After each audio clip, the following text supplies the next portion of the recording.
So hello guys, you are welcome to my very first masterclass. I'm sure you can tell that I am super excited. And of course, as we all know, we're going to be learning how to count calories today. As I have always said, how to count calories. Your calories are the cocoa to you losing weight. There are many aspects to living a healthy lifestyle and all that, but when it comes to you actually burning fat, your calories are the king. Calories are king when it comes to weight loss. And that's what this class is going to be about. I'm going to demystify it. I know people have said it's hard, it's this, it's that, but it's actually not that hard. And I am more than happy to teach you that today. So, to make our life easy, Martin additional, I don't know, you keep getting unmuted. Can you please ensure? I don't know why that's happening. I keep muting you. Maybe it keeps going in and out. I think that's what's happening. Maybe your network is bad. Okay. So to make our lives easy today, what you're going to do is on your screen, if you tap your screen on the lower bottom, you're going to see a button that has 3 dots, 1, 2, 3 dots. If you click on that button, you see something, you see an option called raise your hands or raise my hand or something like that. So you click on it. Whenever you want to ask me a question or you want me to pause, so that before moving on to something, maybe you can understand something, when to ask a question, you go there, raise your hand, and then I will unmute you. So that means I'll be able to hear you. Then you can now speak and ask your question, right? So that way everything is kind of organized, right? So that's one thing. That's one way. The second way is for you, besides now the 3 dots is to the very right. Beside to the left of those 3 dots, right, is another button called participants.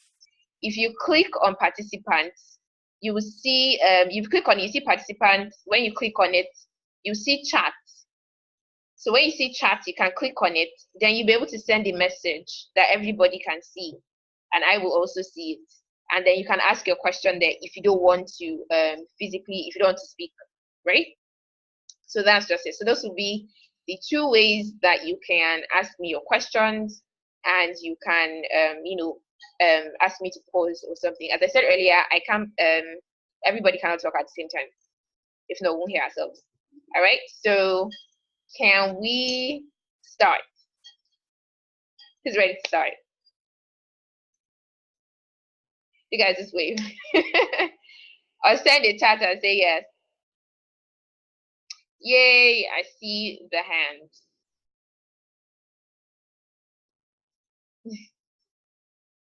Hello, Brenda. All right, I see everybody's hands. Good. Okay. So that's exactly what we're going to do. We're going to start. So right now, you're going to stop seeing my face. What I'm going to do is, wait, kindly help me put that off.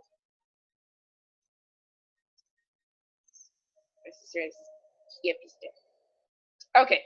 You're going to stop seeing my face, and I'm going to be sharing my screen with you. So what you're going to be seeing now is going to be my slide for this masterclass. So can you guys see this?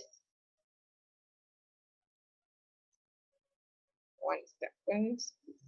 Hold on, sorry. No, share screen. Okay.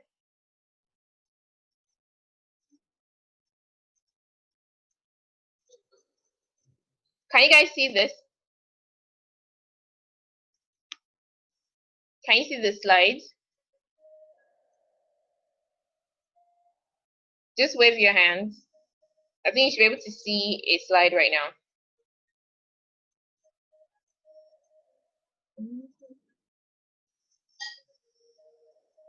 All right, good. I can see your hands. Awesome. All right then. So we're just going to move on. So we're just going to go through the content. The very first thing we're going to do is understand how you lose weight. Then we'll all now calculate how many calories you personally need to lose weight. We'll learn how to spread those calories across our day, how to balance the different food groups. Because I said earlier, even though calorie is king, there's more to eating healthy. There's more to losing weight. It's not just about you losing the weight. You also want to make sure that you're healthy and you're not eating too much of just one particular food group. And then go on to the calories in common Nigerian foods, in junk food, and then how to, which is the whole point of this, how to actually create your own meal that will meet your calorie targets. And then our bonus is you learn how to interpret nutrition labels. Right, so I just do that.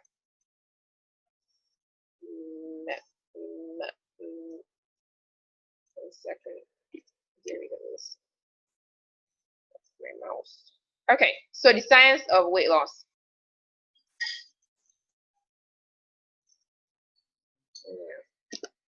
Okay.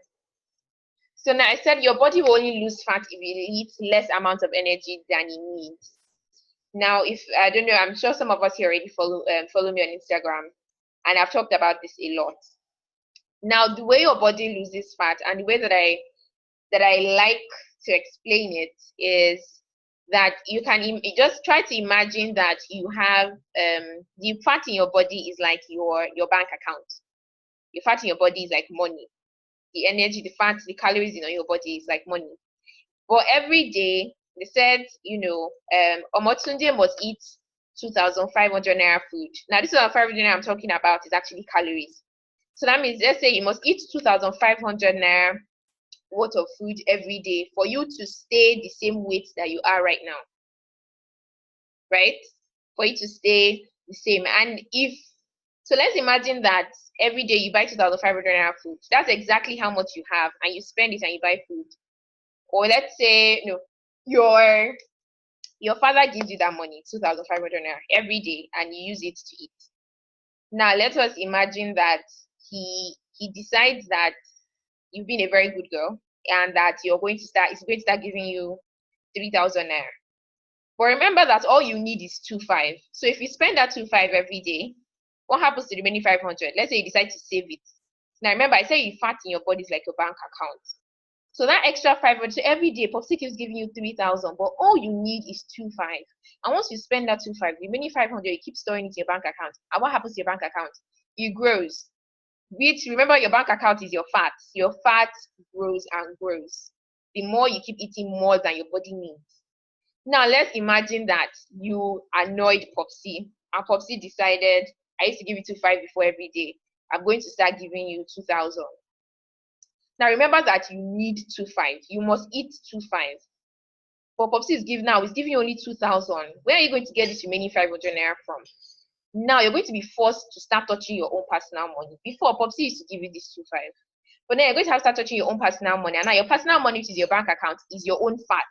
So to make up for that deficit, that's why we call it a calorie deficit. You are starving, I don't want to use the word starving, but anyway, you're starving your body of calories. The body needs 2,500, but now you're giving it 2,000.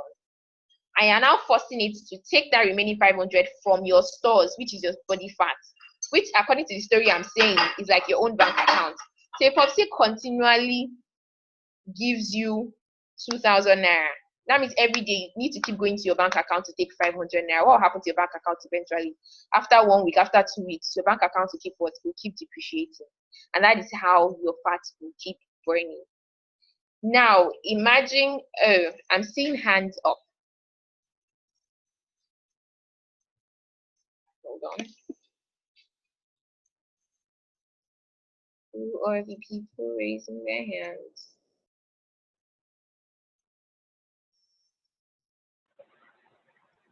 Are you trying to ask a question? Olayemi.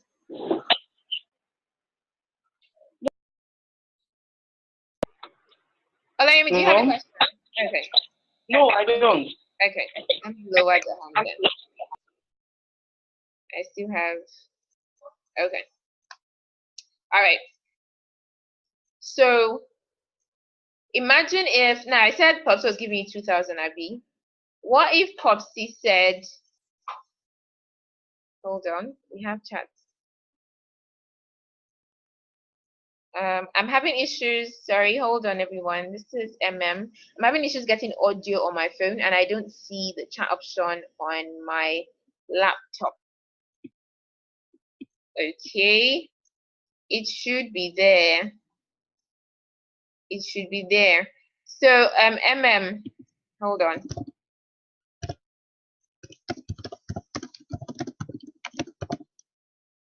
I mean, you can't hear me.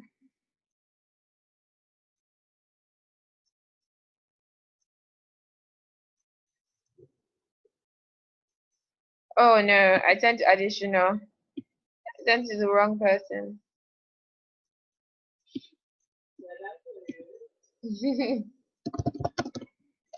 Hold on, everyone. I don't know what she's having that problem.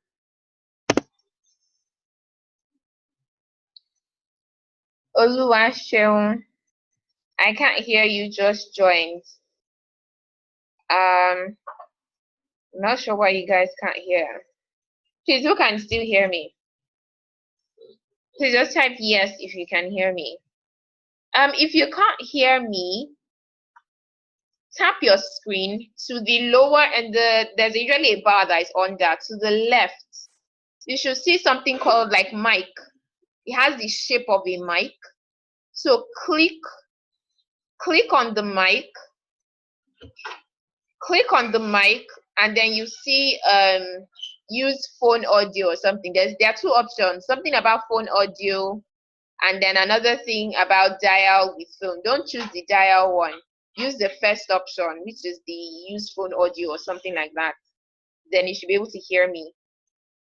Okay, for those that can't hear me, it's the same thing. If you can't hear me,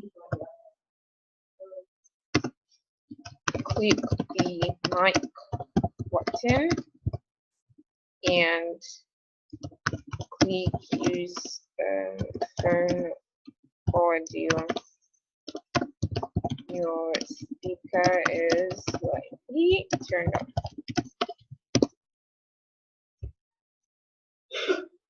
Are you kidding me?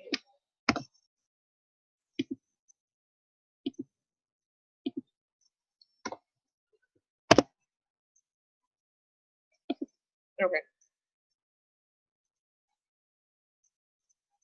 All right, so we're gonna go on. If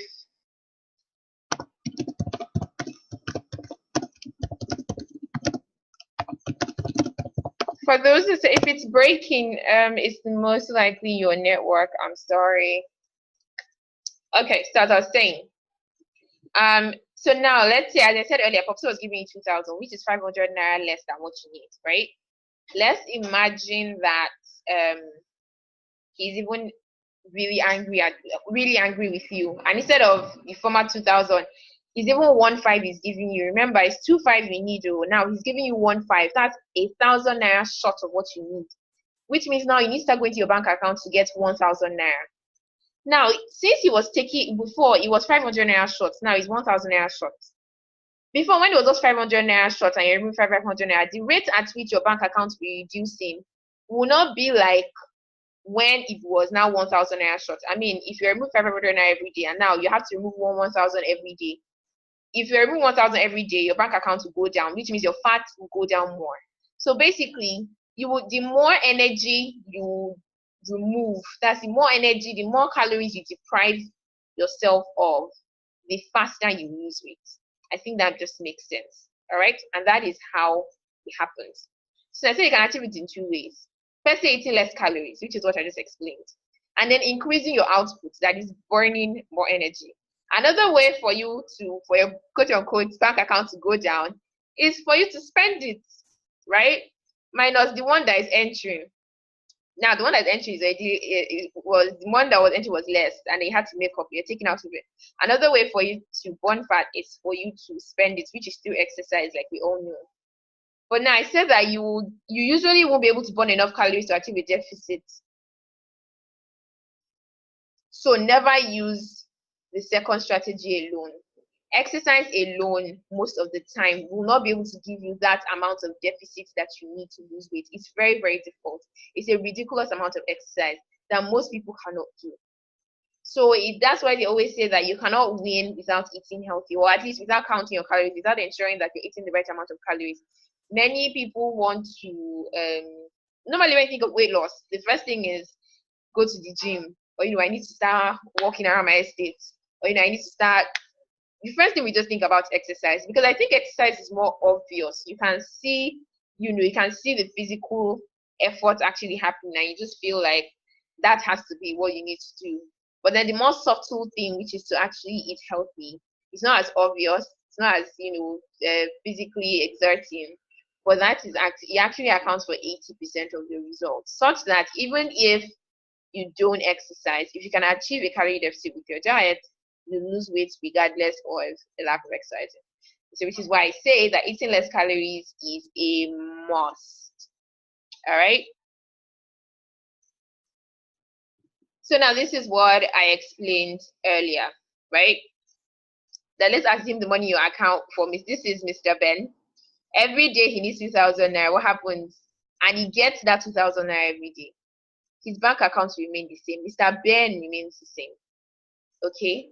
But it says, what happens if his wages drop and they start paying him 1.5? All right. He needs to take 500 from his personal account, which is his VAT, to make up 2,000 this time around. And then Mr. Ben's account reduces and Mr. Ben will lose weight. And the opposite happens when he gains weight. What if they decided and started paying him 2.5? But what he needs is 2,000. He saves 500 naira every day, and Mr. Ben's weight will increase. All right.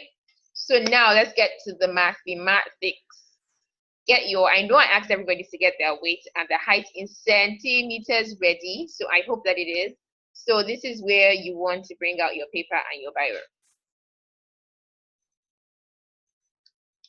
So now, before you can determine how many calories you need to lose weight, you need to first know how many calories you need to stay the way you are. Now, remember, I said when you know how many you need to stay the way you are, that's when you now remove from it. And the quantity you remove from it will determine how fast you lose weight, right? I think that just makes sense. All right. And there are various factors that determine how many calories you need to stay the same. I keep looking this way. I'm sorry, because the what they call this thing now, my picture and stuff is actually on the side, and I'm always tempted to look there, but I actually should be looking at the camera. So the first one is your age. Once you become an adult, the older you get, the less amount of energy that you need, because as we grow older, our rate of metabolism reduces. The next one is sex. Men generally need more energy than women. From a genetic point of view, firstly, they have a lot more. They have higher metabolism. Also, they tend to have more muscle, and the more muscle you have, the more energy you can burn. And so, usually, they tend to require more calories than women. Next one is your weight. So, the more you weigh, the more energy or calories you need for you to stay the same weight. So let me just quickly try and explain this.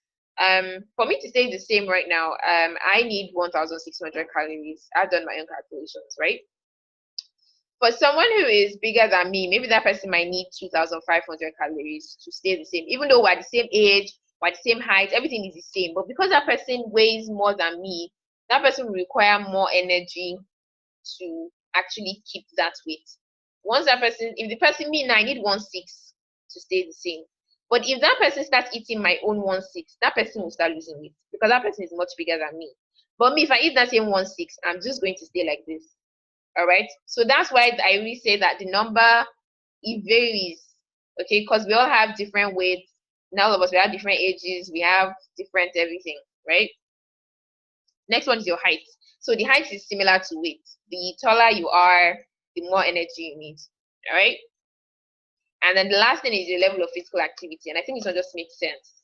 Somebody who does a lot of work or who exercises a lot definitely needs more energy than somebody who is not as physically active. So maybe somebody that just sits at home most of the time and barely moves about.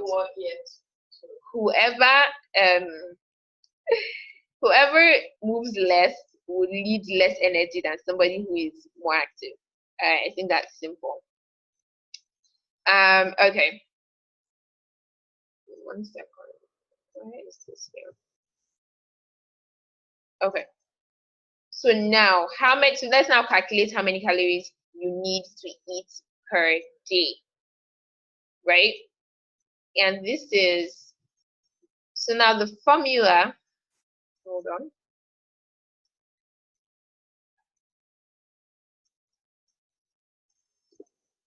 One second.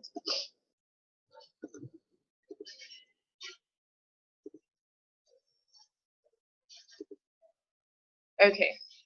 Oh my goodness, I was scared that this slide was not here. Oh no.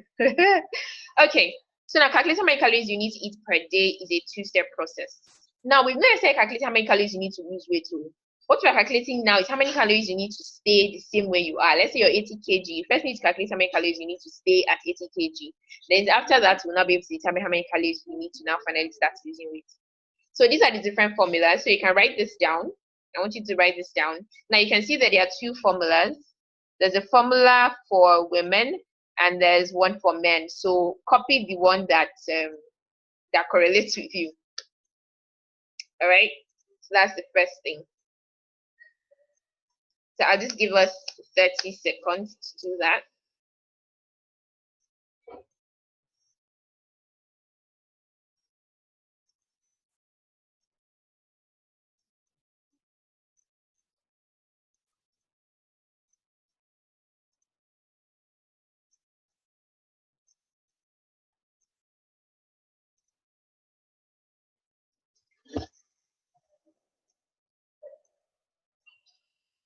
Okay. I think everybody should have gotten that, right? So let's move on. So we're going to do an example now. But I'm doing an example because I'm doing the example. I want you to be doing your own, right?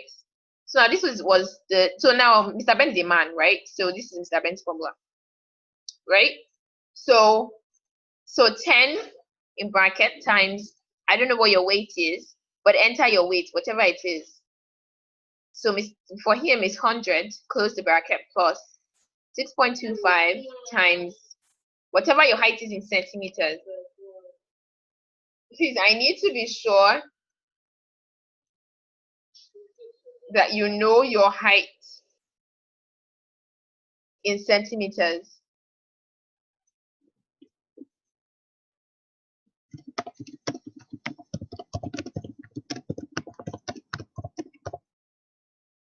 What's this?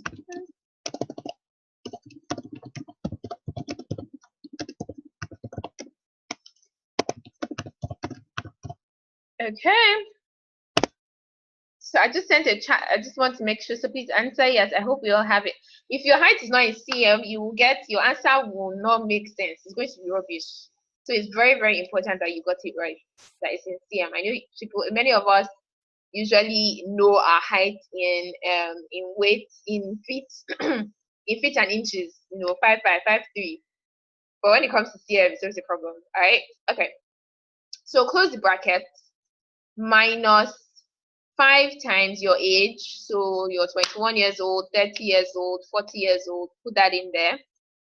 And then for women, you're going to have, here I have, where's my mouse? Here I have plus 5, but in the women formula is minus 61, right? So you have minus 61 here. Then now it's time for it to bring a calculator. So you solve each bracket first. Now this one is simple math.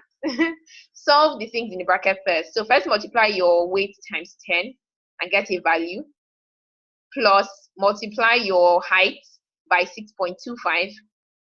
Have that in another bracket, minus your age times 5. That'll give you a value. For women, minus 61.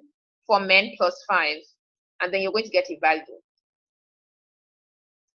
Now, this formula, I actually skipped something.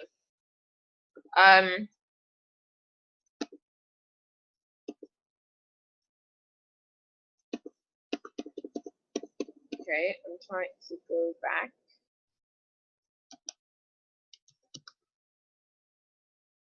It's not going back. Why is it not going back? Okay. Now, the basal metabolic rate, right? That is what we have just calculated. I need to explain what it is. What this is your minimum amount of energy that you need to live. Now, every single thing that you do, you're talking, even your heart is pumping, Your liver and your body is pumping, your lung is expanding, you're breathing.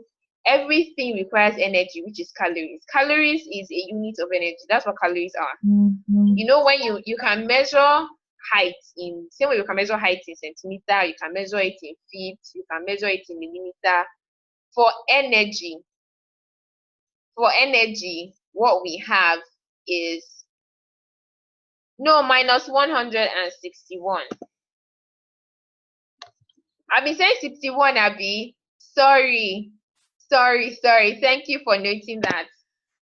It's minus 161. You're right. Thank you so much for noting that. Don't mind me. It's minus 161. The slide is correct.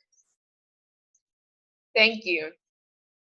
Okay, so I was saying that the basal metabolic rate is the minimum amount of energy that you need to live. That is, let's assume you did not do anything at all. You just lay down on your bed.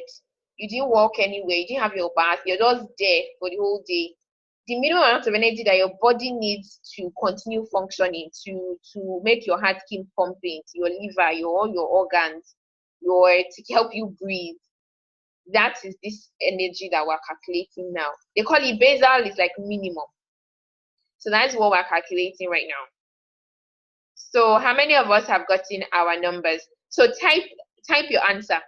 Type your answer in the chat section. Let me see. So type your answer in the chat.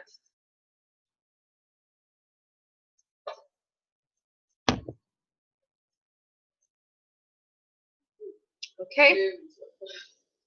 I see 1006. Okay, this looks good. This looks good. All right, just two people. When I saw answers, that's my assumption that we've all done it too. So I want to see more answers. Just two people have answered.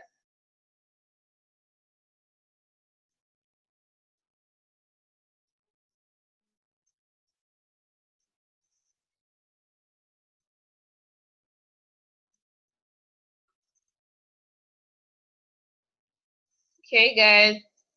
Are we struggling with this? It's simple math. Oh. This is simple math. Very, very, very simple math. I can't believe we're just 16 when we're supposed to be almost 40. So that means most people are going to be. It's Badmos. Badmos. If you see, the name that is showing here is Brenda Njemanze, which is not from me because everybody types their name when they, I don't know. Everybody types their name when we came in, so I don't know. Oh, okay, sorry, Badmos is Bodmas. It's not hard now. Okay, I can see more answers. Good. Fantastic. Oluwaseun, what's your weight? It's just a little small. You must be on the small side. You're on the small side, right? And Oduola as well, 63 kg. Yeah, I can see that. All right, so let us move on. Now, remember that what you calculated now is the minimum amount of energy that you need. But you also need to, remember that you need to do stuff. I mean, you're going to wake up from your bed. You're going to go to work. You're going to drive. You are going to, yeah, Badmas. I've seen it now. I don't know why I read Badmas. And I don't even think it's a he, she. I think it's a she. I'm actually not even sure right now. Let me go for myself some more. I don't know if it's a he or she. For MM sounds she. Okay. I'm horrible in names. Forgive me, please. Now, I was saying, you will go out, you eat, you will laugh, you do so many things, and you have to account for this energy. And now that is where I'm a she. Thank you.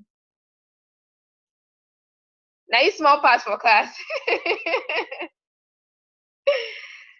Okay, so now to account for this energy, you need to do all the other normal things that you will do in your life. You need to now multiply that number by something that we call the physical activity factor. I don't understand why this thing sometimes refuses to move to the next slide. All right, now this is the physical activity factor. Now you notice, just look at their different ranges, and you see that as we go down, the level of activity is increasing, and the what do you call this thing? These numbers are increasing, the physical activity factor. So what I want you to do is I'm going to give everyone a minute to go through it and decide where you fall. Are you sedentary? You're barely doing any exercise right now. Your physical activity factor is going to be 1.2.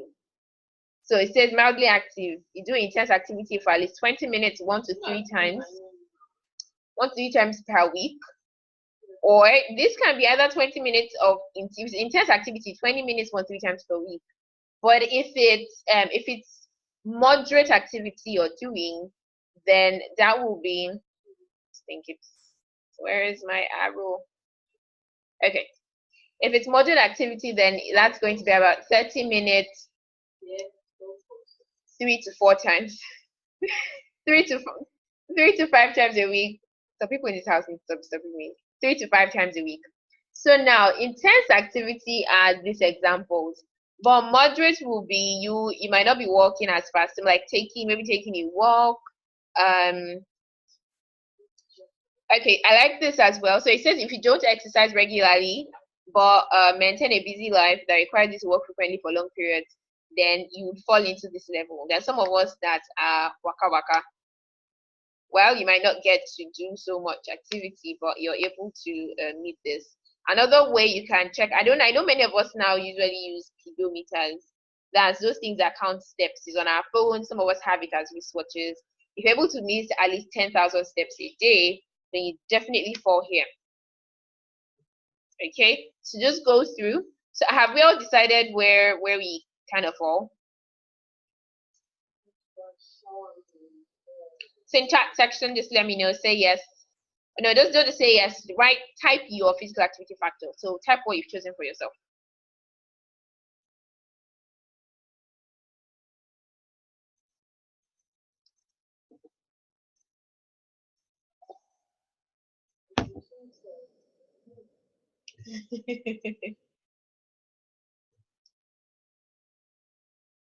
Okay.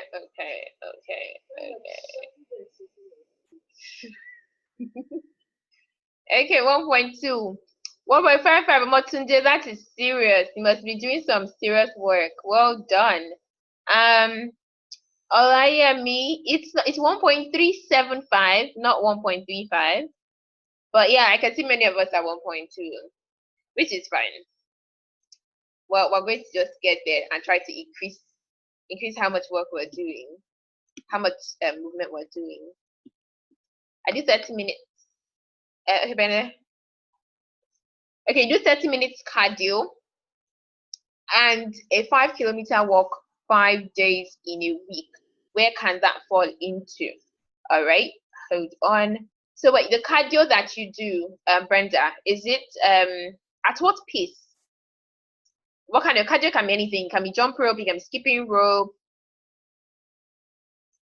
Yes, you can always come back. Everybody is going to get the, what do you call it now? I'm going to send the replay to everybody. So right now we're actually recording so that you can get the replay. All right. So yes, so I was asking Brenda. Oh, excuse me.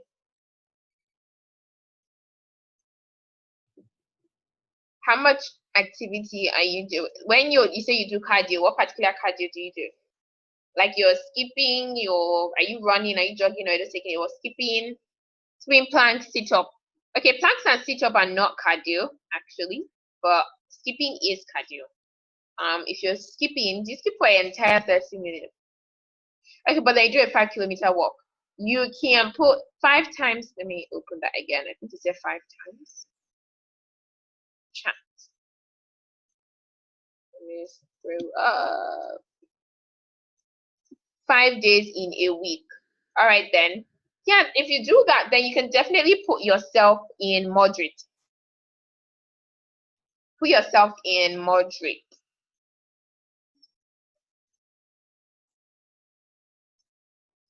Okay, I think we're all fine now. If you notice, it's very difficult for anybody to achieve 1.9. That's like crazy. That's not for the athletes. Even 1.725, oh, it's a serious matter.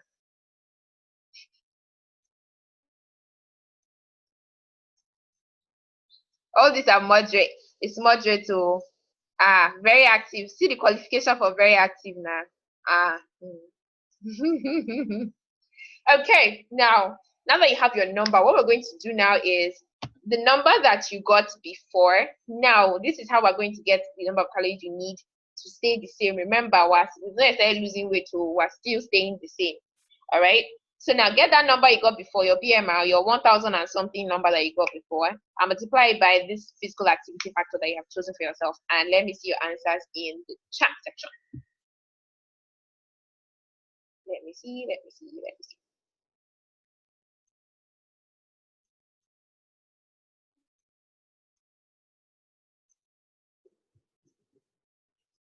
Oh, Jamal, can you please get me more water? Please.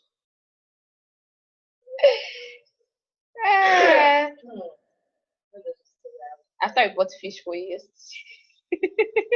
and ice cream. Okay, 1,000. All right, I'm seeing the numbers.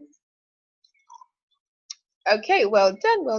Oluwaseun, oh wow, it must be really small. 1.6, that's like me. Why are you letting this thing make no sense? No, why are you like this? It must be, what do you weigh, Oluwaseun?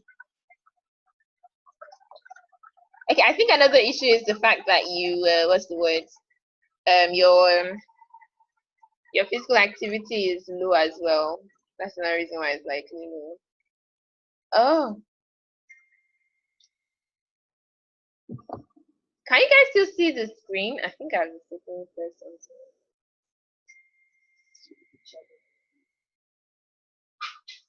Okay. Please, you can still see the screen. Now you can still see my slide. Please say yes. I'm not sure. I think you should still be able to see it. I'm not sure. Okay, still I press something. Okay. All right. Good. Awesome. All right. So I think everybody has their numbers. So now let's get to the sweet part. Right? How do we lose weight? Can this thing move? What have I done wrong? Why don't you want to move? Okay. So now remember when we started, I said the more that you remove from your bank account, the faster your bank account will go down, which is just normal. If you remove small, then to take time for the bank account to go down, which is your fat. If you remove plenty, then to drain very fast, that means you lose weight faster. That just makes sense, right? So now you have these numbers, and these numbers that you've gotten now is the number that you need to stay the same. So now you say that for every 500 calories, let me quickly check the chart. Okay, more numbers. Good.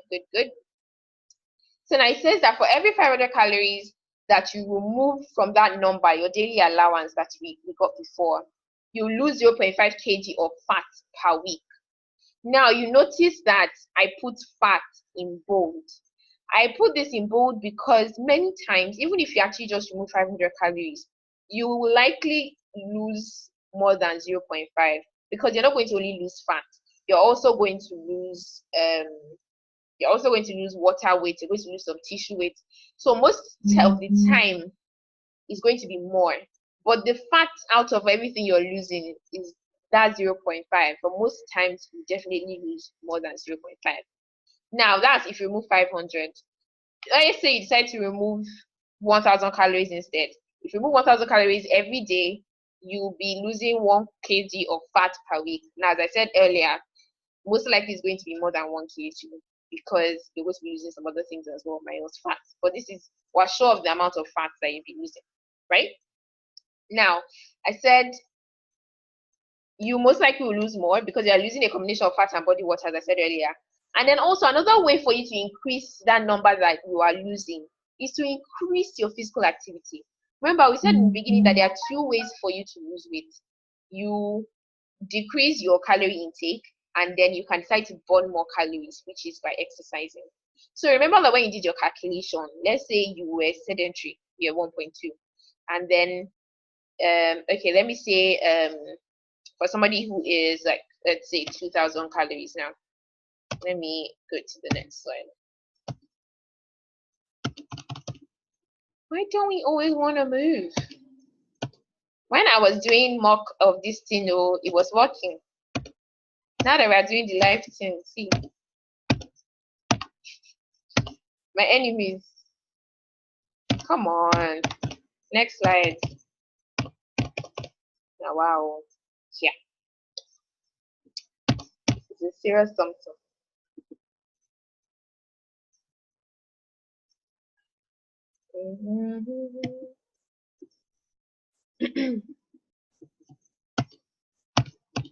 Really?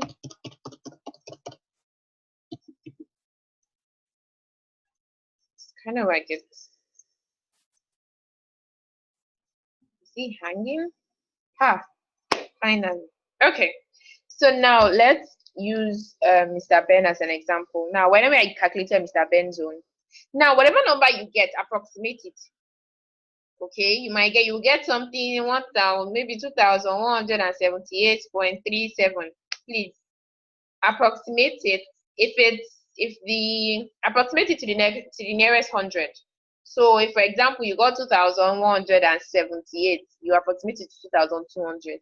If you got like 1,119, approximate it to 2,100. Okay, so let's work with round figures. Okay, so now let's imagine that Mr. Ben, now his own, he needs 2,100 to stay the same. But now if I want him to lose about 0.5 kg of fat per week, he'll be eating 2,500 minus 500, which will be him eating 1,600 every day, right? At his current level of activity.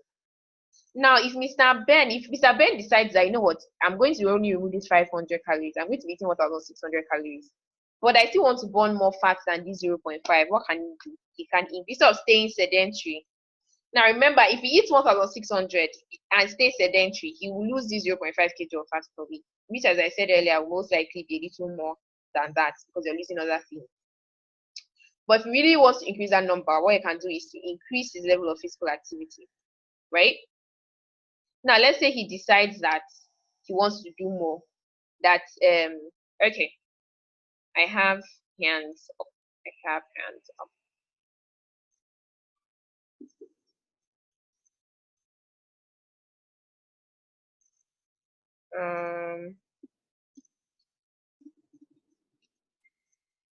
Hold on. Trying to see those who put their hands up.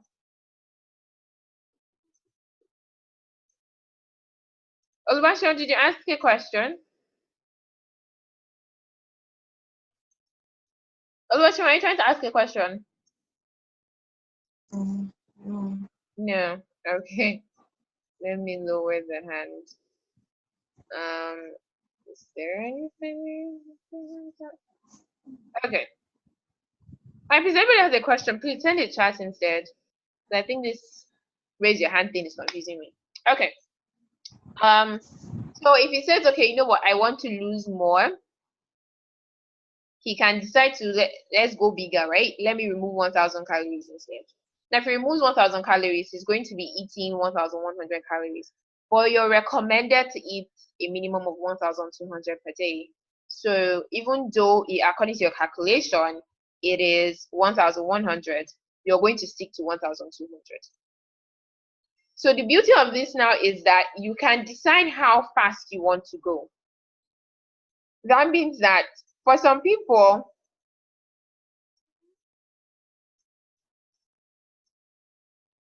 okay, what we did earlier, it's called BMR, not BMI. BMI is body mass index. That's a completely different thing.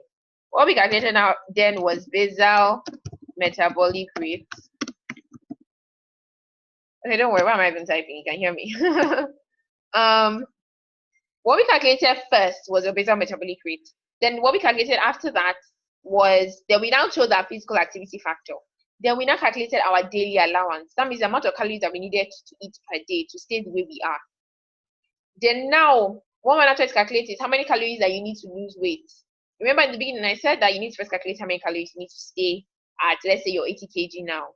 But then you want to start losing weight. So now I'm not saying that, okay, fine, I want to lose weight. How many calories do we need to lose weight? So for you to lose weight, you need to reduce that quantity that we calculated earlier.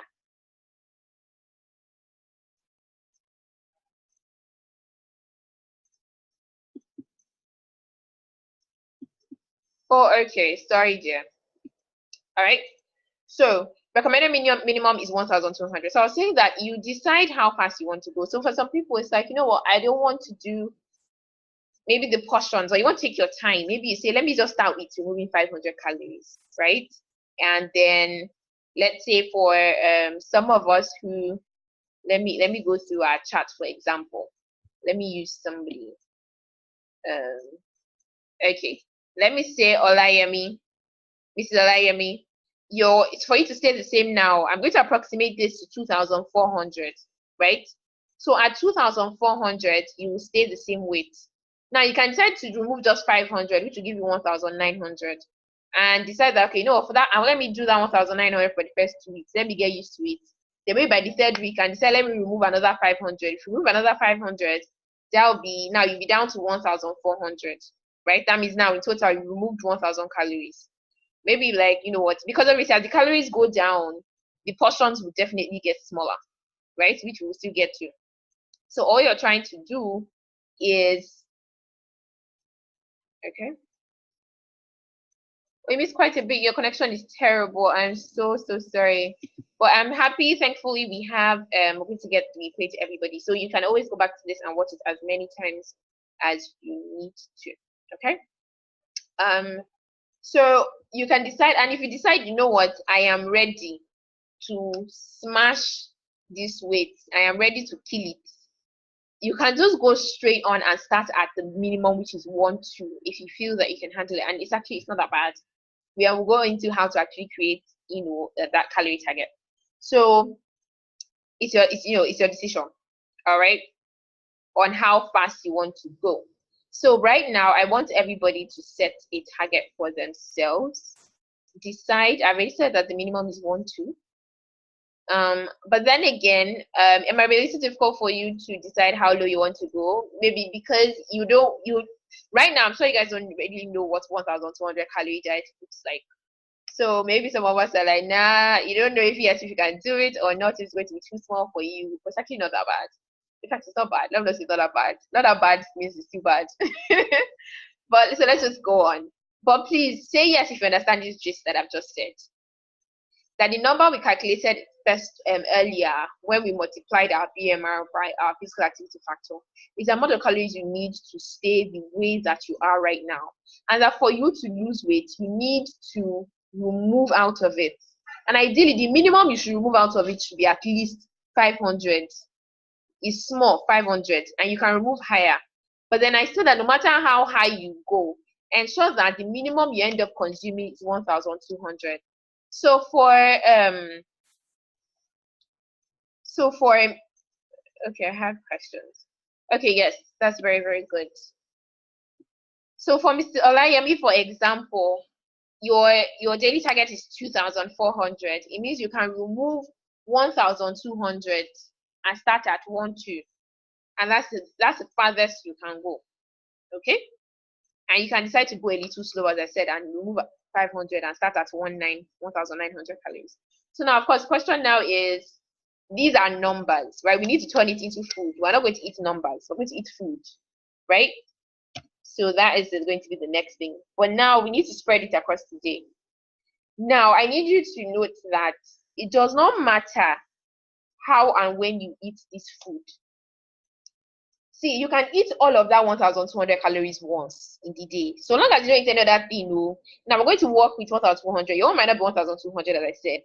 But for the example that we're going to take today, we're going to do this 1,200, right?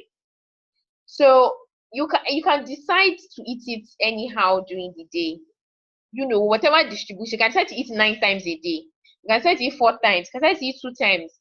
The cocoa is that at the end of the day, the total of calories you ate for that day was 1,200. That's what's important. Okay? And it doesn't matter if it was in the night that you ate it. I know a lot of people, a lot of us are scared of eating in the night. You know, don't eat past 7, don't eat story. Just ensure that you hit your calorie target and you will lose weight.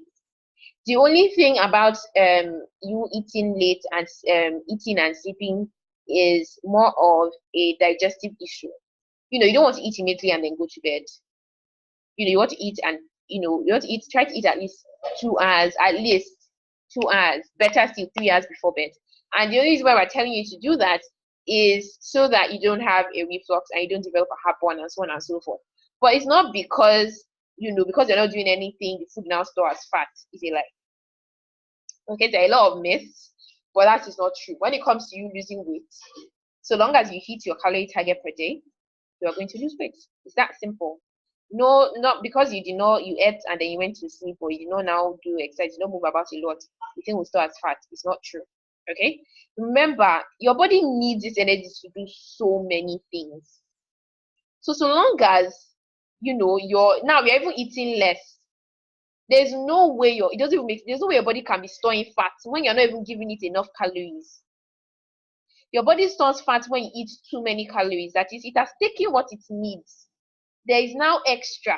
It now stores that extra. Okay? But when you're now, as you're trying to lose weight, what you're literally doing is you're even eating less than your body needs. So that your body will store fat is just impossible.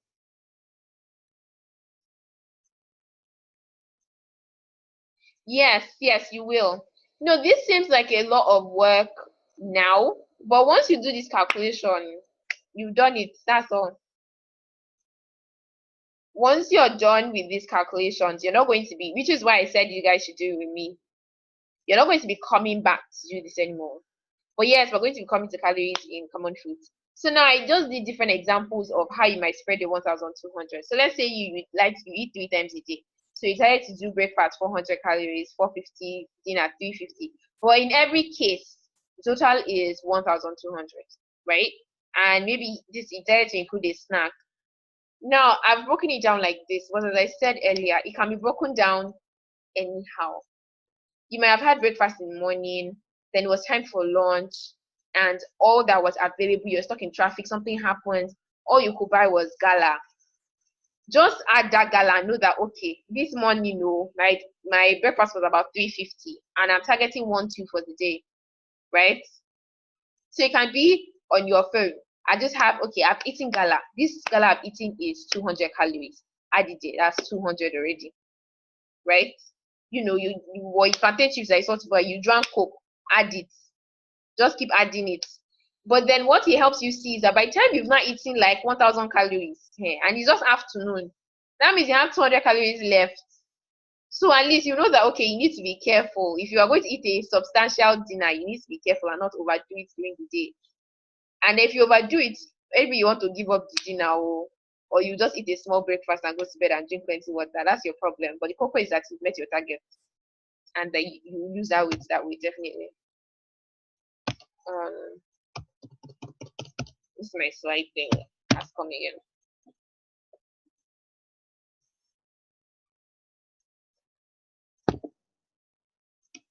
Wait a minute.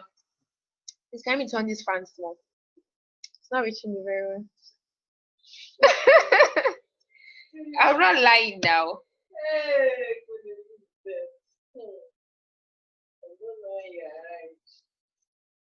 Yeah, not serious.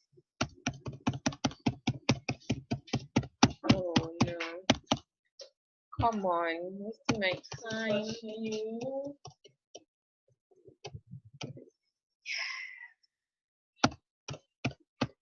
It's getting hot. Come on. Why is he doing this?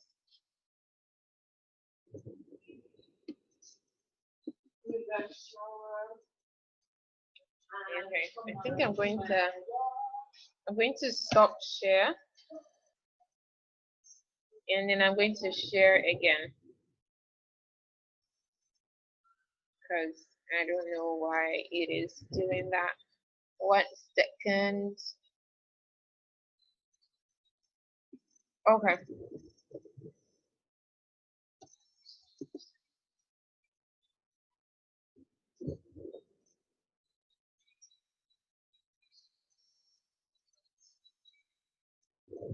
Okay, there's a chat. Hold on. I'm going to share my screen again.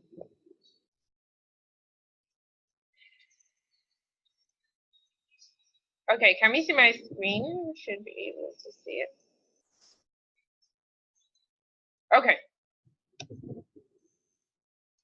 Oh, yeah, I saw it. There was a message. Somebody's chat.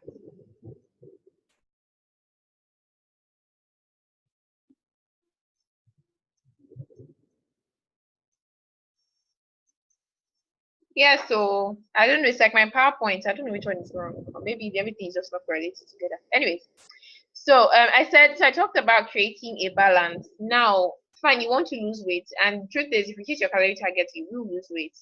But then you still want to ensure that you are taking in the essential nutrients that you need and that you stay healthy. Okay, losing weight, just losing weight. Losing weight has its benefits. Truthfully, when you lose weight, if you have hypertension, your blood pressure will go down. Many things are going to go right for you. But all the same, if, for example, you decide this 1,200 calories can be made up of anything, it can be made up of only carbohydrates. But so long as it's 1,200 calories, truth is that you lose weight. But truth is, will you be healthy eating only carbohydrates? Okay, so I have here that you should, like, instead of 1,200 or whatever other target that you put for yourself, ensure that you have at least 2 to 3 servings of vegetables. And 1 serving is a cup of raw vegetables, or half cup if you cooked it. And these vegetables can be anything, and we'll see them later on. It can be your normal F4 okra. It can be anything. Okay, so my own how do I put it now? The simplest way to say it is that ensure that at least in 2 meals that you eat every day, ensure that you have vegetables and you have a good amount. It can be salad, it can be anything, but at least 2 times a day, try to ensure that you have vegetables in that meal. And of course, you have your fruits. So ensure you have at least 2 to 3 fruits. Now, these fruits can be eaten at any time, but just ensure that you have is hack the measurement for a cup. What people that don't make their food. Okay, we're still going to go through that. We're still going to go through that. Whether you're buying food or you're not buying food, you'll be getting measuring cups. I'm going to show you the picture. You have to buy them. But even if you're going to be, the trick is, even though you're going to be buying food, still buy your measuring cups. So that when you're in your house, you can get used to the portions. So you will measure okay, this is what 1 cup looks like. So that when you go outside, even though you're buying, because you have an idea of what the portion size looks like. Because I mean, obviously, when you go to a restaurant, you're not going to go and be measuring their food in cup. Okay? But because you have an idea, it can help you decide how much to buy. Because you have measured this thing at home and you have an idea of what it's supposed to look like. It can never be exact because you're actually not doing the actual measurements, but at least you've done it before and you should be able to get a fair idea of what you're doing. This thing is happening again and it's the most annoying thing. Okay, so finally, calories in common Nigerian foods. So you're going to need these to measure. So these are the measuring cups, but I'm even going to show you my own and a food weighing scale. Now, for the scale, what I've done is, when we're going to talk about the Nigerian foods now, I've tried to estimate as much as possible to give you the size either in cups, or I'll describe what the size looks like so that you would not need a food weighing scale. But if you don't mind having a food weighing scale, food weighing scales are obviously the most accurate. Me, I am a perfectionist. I weigh, everything, it has to be perfect. Me, I'm just like that. All right, so this is what my cups look like. So actually, this is how it works. It's a set of different sizes. They're actually a little more than this. There's some smaller ones. So this is what 1 cup looks like. So you guys can see it. And it comes labeled, so you will be able to read. So you might not be able to read it, but it's actually very legible. This says one cup, okay? And then this is my half. It says half cup, and so on and so forth. So, but you'll be understanding how to use them later on, based on so. Okay, so apparently all I did was tap my screen. Now that I'm tapping is moving instead of using the arrow. So these are the calories. Now what I've done here is we have I try to put just the common foods. This is not an exhaustive list, right? And we are still going to, I'm still going to send you guys via email a more extensive list. But what I want you to do, so that list, what's going to help you with is, it's going to be a PDF file that you can have on your phone, such that you can go to it, you can quickly refer to it. But the more you use it, the easier the numbers become. Okay, so don't get scared. Okay, and some of them have repetitive numbers, you know. But the more you keep going to it, I mean, for example, now if you eat rice a lot, you keep checking rice. By the time you check 2-3 times, you will know that rice, 1 cup is 205 calories. It's just, well, you just have to keep working on it. So the more you keep going to the files, the more you keep looking at the numbers, the easier, especially for foods that you eat a lot. For foods that you don't eat commonly, because even me, I don't know every dish. I don't know all of them. Okay, especially if it's something that I'm not really used to. Oh my goodness, you guys cannot. Yes, yes, you are right. You are very, very right. Hold on, hold on. I forgot. It's in screen sharing. Yes, you cannot see the cup. Sorry. Okay, let me just quickly go over that. So this is my 1 cup. Okay, this is what 1 cup looks like. Okay, and this is my half cup. As I said, it's labeled, so it's actually written here, but because of the quality of the camera, blah blah blah, you guys will be able to see it. But it's there. So this is my half cup. This is 1/3 cup, and this is my 1/4 cup. And I also have a 1/8 cup, but it's somewhere in my kitchen. Okay. So yes, so that's what the cups look like. All right. So we're going to go back to sharing the screen.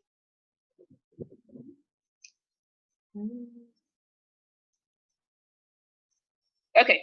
So as I was saying, for the, I have my messages. How does one measure a cup of spaghetti? Hold on. Someone says fruit and fiber has less calories than oats.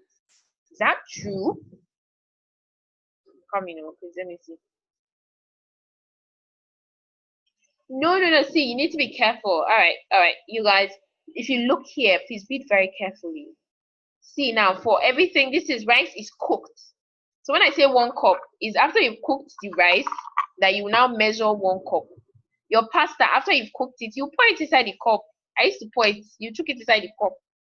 And whenever we say 1 cup, is level. So let me quickly. When I say 1 cup, is level. Don't build house on it. This is not 1 cup.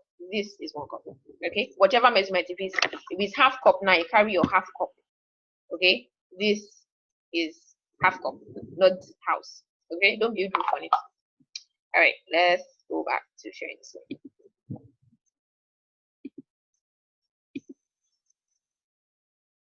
Okay, somebody has a message. Okay.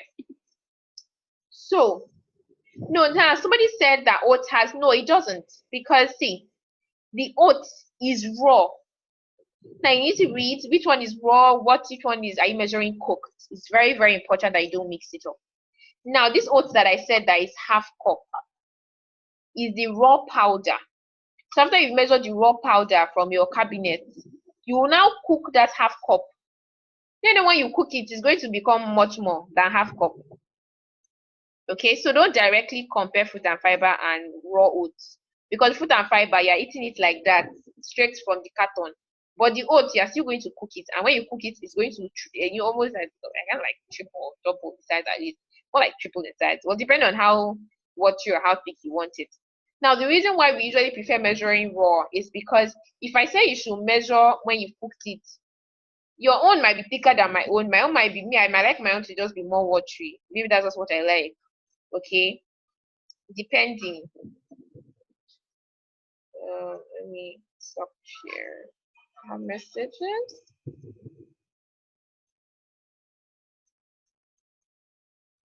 So what does cooked pap come to? I can't really tell what it's going to come to, and that's not important. What is going to come to when you cook it is so important. So long as, see, if I take half cup of oats and I go and cook it, and my own becomes 1 cup, Maybe me, I don't really like it to be watery. I like it to be thick. So by the time I was done, all I had was 1 cup. The cooked dinner became 1 cup. Maybe that's me. Let's say Sahada cooks her this same half cup, or Sahada cooks her own half cup, and it becomes 1.5 cup because she put plenty water in her own and she likes it watery. The calories are still the same. My own and her own is still 160. Why? Because we still have the same. The beginning was still half cup. The amount of water we pour is irrelevant, because the amount of water that you pour, that will now determine whether it is going to be watery or not. And if you put plenty water, obviously you won't be more than my own that did not put plenty water. But 160, 1/2 cup is half cup because you measured it wrong. And that is why I don't like measuring it in the cooked version, because the stiffness will vary depending on your own personal preference. But if you measure the raw thing, then that's universal for everybody. That will remain the same for all of us. Okay? So what I want you to do now, I'm going to go back to the screen. What I want you to do now, everybody to do, is you're going to pick 5 foods. Okay? And 5, that is for starch, right? I want you to pick 5 different starch options. And what you're going to do is that you're going to, pick something for, let's say, breakfast, pick something for lunch, pick something for dinner, whatever 5 options you want to choose. Because I know that obviously I can't expect you to cram all the cram numbers now. But just write down the calorie. I'm going to go back to that screen. So I want you to write the quantity, write the foods, the quantity, and the calories, so that by the time we move on to where you actually be doing your own, you have the numbers in hand, and we don't have to go back to those screens. If you add sugar, sweeten it, we're getting there. So the way calorie counting works is you add every single thing. So you have your quantity for oats, right? So oats 160. How much sugar did you add? We'll get to the calories in sugar soon. So if you put 2 cubes of sugar, 2 cubes of sugar is 40 calories. So that'll be 106 calories for 40. That's 200 calories. Now, if you say, how many? If you add sugar, it depends. Me, I might put 1 cube. Me that I put 1 cube, and person that put 5 cubes, it cannot be the same number of calories. So you have to determine the quantity of sugar, determine the calories in the sugar that we put. They will now know. I do 1 sachet of oats that is 100 naira. I actually don't know how much oats I don't know that 100 naira oats. I don't know it. I'm sorry. But what you can do is that if the sachet comes with a nutrition label, and as I said earlier, I'm going to teach you how to read nutrition labels. So if it comes with a So if it comes with a nutrition label, you'll be able to determine how much of it will give you maybe 160 calories if that's what you want. Okay? So let us go back.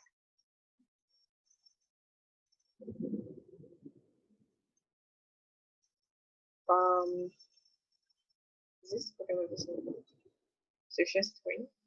All right, so I want you to pick what you want. So I'm just going to give us 30, maybe 45 seconds on each page. I know I have more than 1 page for starch.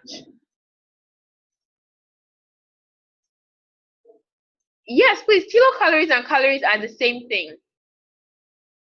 No, it's not like they're the same thing. Okay, it's the truth is it's actually kilocalories. Correct? It's actually kilocalories. But when you write kilocalories, right? They write it small letter K, small letter C, small letter A, and small letter L.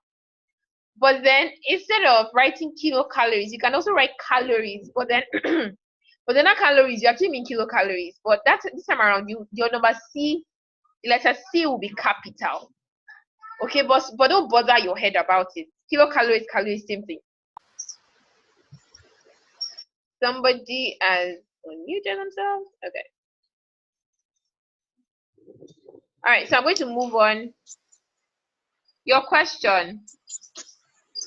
How does one measure all the calories in stew? We're going to get there. Stew is made up of, what they call it, made up of tomatoes and things.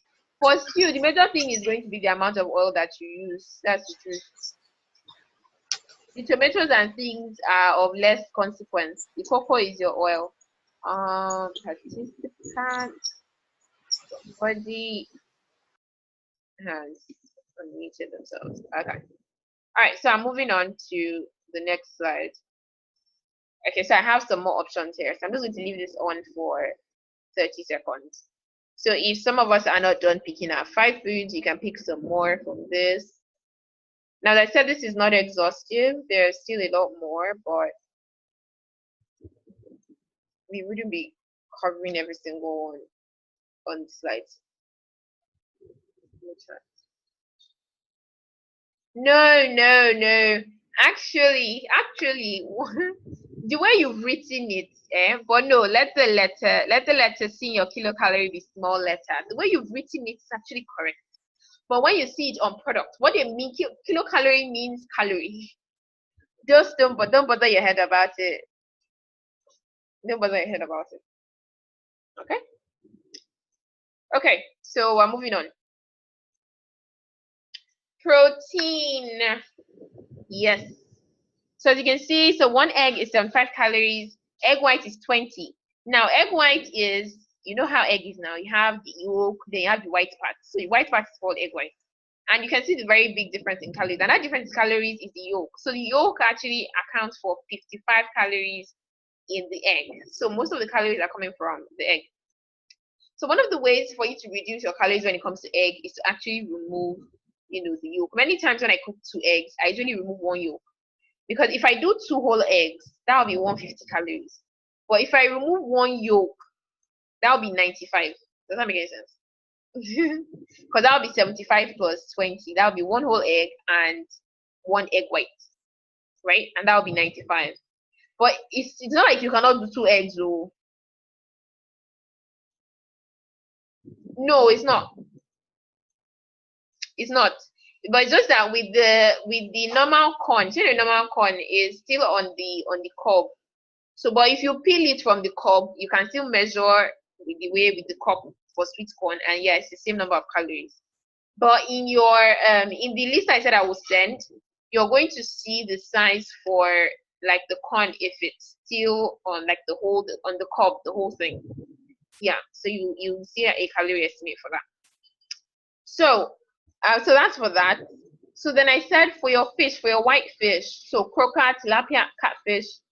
As I said earlier, I said I did estimate sizes, right? So for like a medium fish, if they you know how they cut it into 3, you have head, you have middle, you have tail, right? So the middle piece will be about 100 calories, then the tail will be about 130 calories, right? And then I want you to note here, if you notice, see the Titus fish, see, compare the calories. There's a very, very, very, very there's a very big difference. Okay? There's a very big difference. You see where middle piece here is 100, here is 180, because it's called oily fish. Titus has oil. We'll get there. There's chickens on another page. Let's all be calm. Okay, so on this page 2, we have more pages, so you don't need to pick. So I want you to pick at least 3 protein options. You can write a little more if you want, but pick at least 3 protein options. Not everything is going to be on this. There are more, so we have about 3 pages for protein. So I'm going to move on. But yeah, I just want you to note that Titus and your white fish, they are not in the same class when it comes to calories. But they are healthy in that they have the oil that Titus has is actually very rich in omega-3, which is a very, very important oil nutrient when it comes to reducing cholesterol levels. So it's actually advised I eat it twice a week. And one of the ways that I enjoy eating it is actually to put it in fish stew. And that way I'm able to control how much I consume. Okay, what is lean meat? Lean meat is meat that you remove the fat. Now, whenever I want to buy meat in the market, I always tell them to remove the fat. I always take my time to communicate that. Okay? I always take my time to communicate that for them to. I never buy part with fat. Once you really reduce the fat, you are in the right step to reducing the calories, because the more fat it has, then the higher the amount of calories. And what I've quoted here for you is for fat. And as I said earlier, these are estimates. So I said one small, like the size of your matchbox. And remember, you need to look here. So this size is for the cooked version. And it's important because when you cook these things, they shrink. So if you were so if you're mixing raw with cooked, you end up mixing the calories, especially when it comes to the size. Okay, because normally when you cook meat, by the time it's done cooking, it's that becomes smaller. So ensure that you always read here. You always read the description to know, okay, is it cooked? Is it raw? What state is it in? Okay. Chicken. So now we have different parts. So we have the breast, the drumstick, and I did the thigh as well. But what I want you to notice is what I did was, so the first one is this is chicken breast now, without skin, without the bone, either you boil it or grill it. The next one is the chicken with the skin, but you boiled it or you grilled it. And the next one is the chicken with the skin and then you fried it. And if you come here, you can see how the calories, how they increase. Now, this is for half piece of chicken breast. If you buy chicken breast, it's really kind of large. So if you divide it into two and you remove the skin, if you buy skinless, boneless, and you boil it or you grill it, you're going to be getting about 110 calories if you divide one into two. Okay? But if you buy chicken breast and it has skin on, you leave the skin on, you boil it, you get about 150 calories. And then, where is my arrow? And then if you leave the skin on and you fry it, you'll be having about 218 calories. So you can appreciate what's going on. Now this is for drumstick. So one drumstick of a medium chicken without the skin is about 80 calories. Now it's better for you to remove the skin before cooking if this is what you're trying to achieve. No, one whole egg is 75 calories. 95 calories is one whole egg and one egg white. One egg is 75, and then the egg white is 20. And so if you add that together, that'll be 95. Okay, I saw a question. Once you remove skin of chicken before boiling or grilling, yes, it is better because that way you're sure the fat is not getting into it. If you boil it or you grill it while the skin is still on, then the fat is going to some of the fat is going to get in, even though it will not be as bad as you actually eating the skin with it. But it's not bad for us. The amount of calorie difference will not be too much. Okay, it won't be too much. But then it's not like you can't even leave the skin on as well. You just have to ensure that you're accommodating it into your total. So let's say if your total is not allowing you to have it's not, maybe this 150 is just too much and you're like, I need to reduce it. So you start to remove the skin because I want to achieve maybe 110, 120. Okay, so it depends on your goal and what you're trying to target. So if you're having lunch and you say that my target for this lunch is 450 calories, you're going to bring all these different things. Bring your rice, bring your chicken, bring your F4 and the oil that is inside. Everything will come together and become 450. So the question is, how can you ensure that it enters 450? So we're going to get to that. I think I have.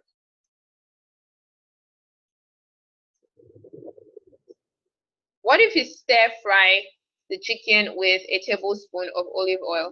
Yeah, then you'll just add the calories of the olive oil that you stir fried it with.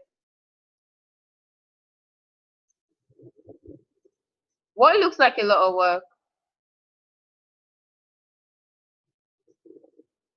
Now, as I said earlier, when it comes to the numbers, when it comes to the numbers, you start with things that you're used to. Trust me, when it comes to food, many of us have what will I call it? We have patterns. This looks like a long list, but most of the times we have certain things that we naturally just lean to, and because you lean towards it, you will be eating those things more frequently than some. And the more you go and check and just see if how many calories is this, you will get used to it. Okay.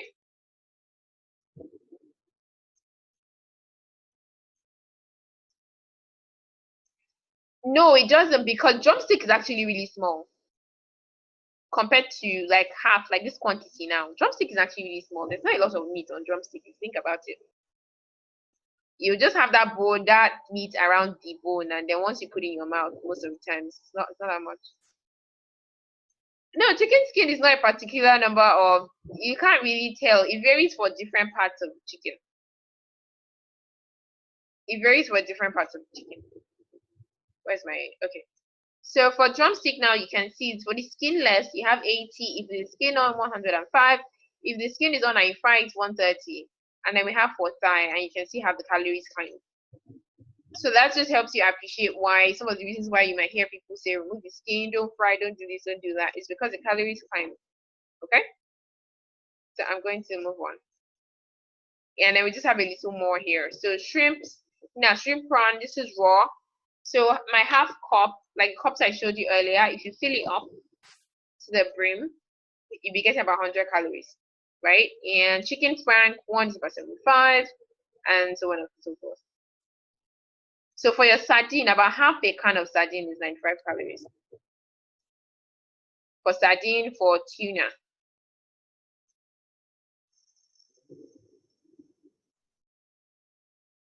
See, somebody wants to give up the chicken skin. Very, very true. It's not by force to give it up. It's not by force to give it up. So long as you can see, you just, as I said earlier, you have a target and you're trying to meet that target. Whether you eat the chicken skin or you don't eat chicken skin, my own is just that you have this particular number you're trying to target for a day, and you meet it. Simple. So even if you include your chicken skin, that just means that you're having more calories coming from that chicken, and then you just have to ensure that you. Chicken frank is like sausage. Those small sausages, they pack of like 10. They sell it for like 700 naira. Many people put it in their Indomie. I'm sure you probably know it. We put it in our Indomie. It's like sauce, like kind of like sausage. It's always like a pack of 10 like this.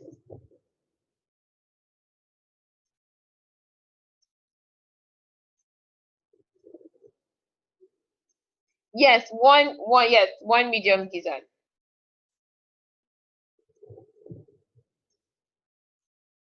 So what? So prawns and shrimp have more calories than gizzard. Depends on how you look at it.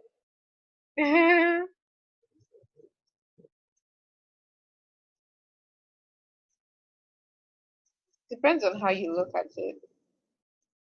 Because if you actually dice that medium gizzard and you put it inside a cup, right? The half cup would actually take, the half cup might actually take up to 3 medium gizzards if you chop it and it enters the half cup. And 35 times 3 is actually 105. Do you get? So don't compare it directly. One medium gizzard is not a very large gizzard. Because by the time you decide, if you're trying to get it into a cup and you dice it, you see that it's not too far away from the shrimps. Okay, so I hope we've written our 3 or 4 or 5 options that I want to use later on. Let's move on. So fruits also have calories. Okay, many of us like to think that we can eat lots and lots of it, but it also has calories. So the following have 60 calories. Now this is one very easy way to learn. Everything here has 60 calories. So all you need to learn is the quantity for the different fruits. And for many of them, it's quite similar. Okay? So for apple, one small, pear, one small, banana, small. And when I say small, I mean small. Okay? Banana is they call it calorie dense. So what I mean by calorie dense is that it has a lot of calories in a small amount. Okay, so one small banana. You can see watermelon. You can have up to 1.25 cup. But pineapple, 60 calories is 2/3 cup.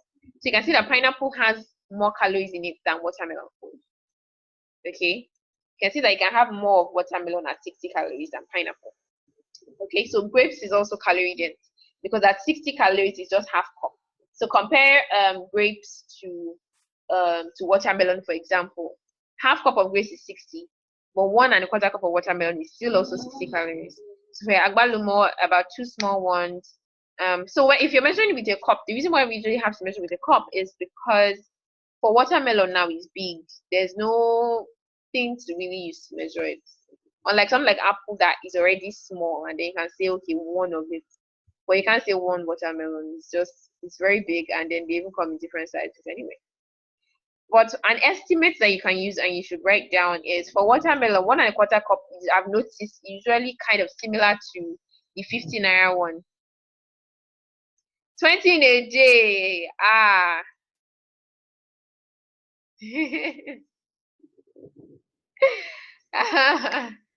I know many of us will take it like now it's about more, it's healthy, it's fruits, tiwantiwa fruits, but please, calories are inside. So two small ones also have 60 calories. Your pawpaw, your mango. How come I put just for half cup here? Your mango can be half cup or one small one for mango. So not just cup. So if you don't want to measure it, one small mango.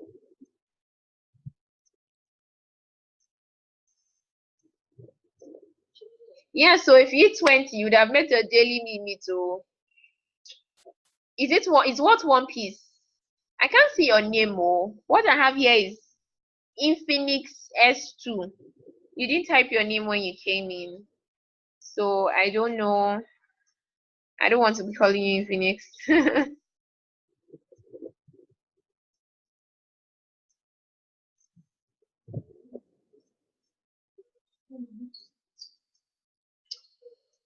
Okay, so that is it for fruits. So I said for mango, please, apart from one cup, please also write, you can put in brackets, one small mango. Okay. Now let's talk about dried fruit. I don't know how many of us here love dried fruits, but with dried fruit you need to be careful because what happens with dried fruit is that they take the fruit and then you remove all the water in it, and that becomes dry, which is how it got its name, dried fruit. But then now the issue is because it is not, by the time they dry it, it becomes so small. Banana, yes, one piece. Raisins, yes, raisins are, you know what, raisins, you're going to see raisins in the full list, please. Oh, sorry. You're going to see raisins in the full list. It's going to be there. A tablespoon is, I think, 30 calories. But you're going to see raisins. Yeah, I included it in the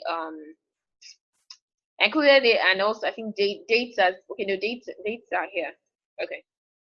So as I was saying, that the issue with dried fruit is the fact that when you because it's now so small, you will tend to eat more. So for example, if I eat 60 one small apple that is 60 calories, and I eat that the whole fresh thing at 60 calories. If they dried that same apple, even though they've dried it and the thing is now so small, that small thing is still 60 calories. But because it is now so small, I'll most likely want to eat more. So I might, to be filled, I might decide to eat, two or three. Some of the dried version, I might actually end up eating, maybe two or three of this apple, which will now be like 120 or 180 calories. But it doesn't feel like you've eaten a lot because thing is now so small. Which is why I always personally prefer the fresh ones because you will be full because of the plenty water that is still inside. Okay, compared to when it has been dried. But if you're a lover of dried fruit, it's not like you can't do it, but then you need to know what you're getting into and know the quantities to stick to. So, for example, mango now, 1/3 cup is 160 calories. Now, remember in the previous slide, half cup was 60 calories of the fresh thing. Okay, half cup was 60 calories. So, see, you can see what's going on here now. It's almost 4 times the amount of calories in the fresh version. Chat.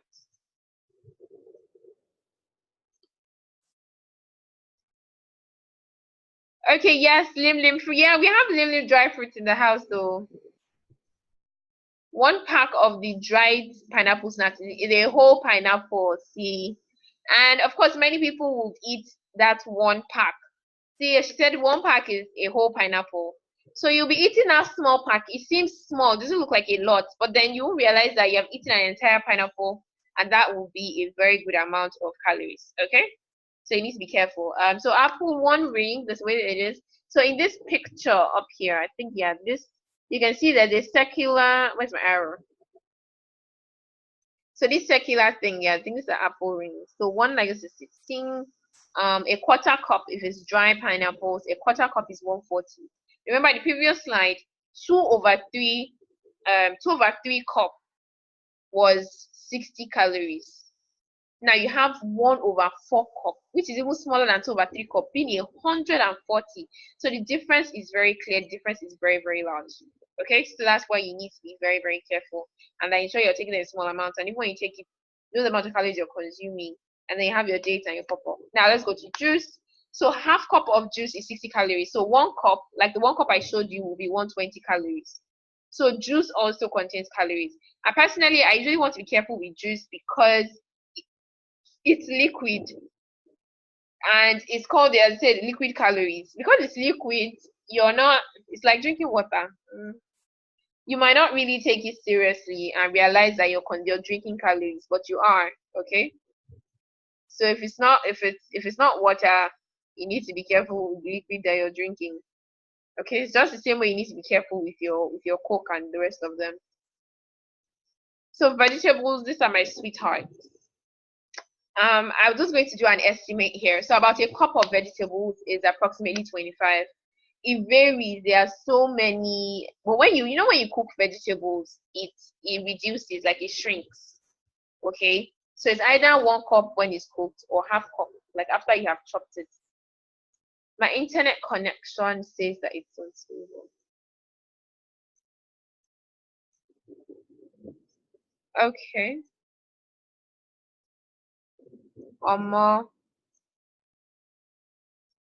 Yes, please, you will get the replay.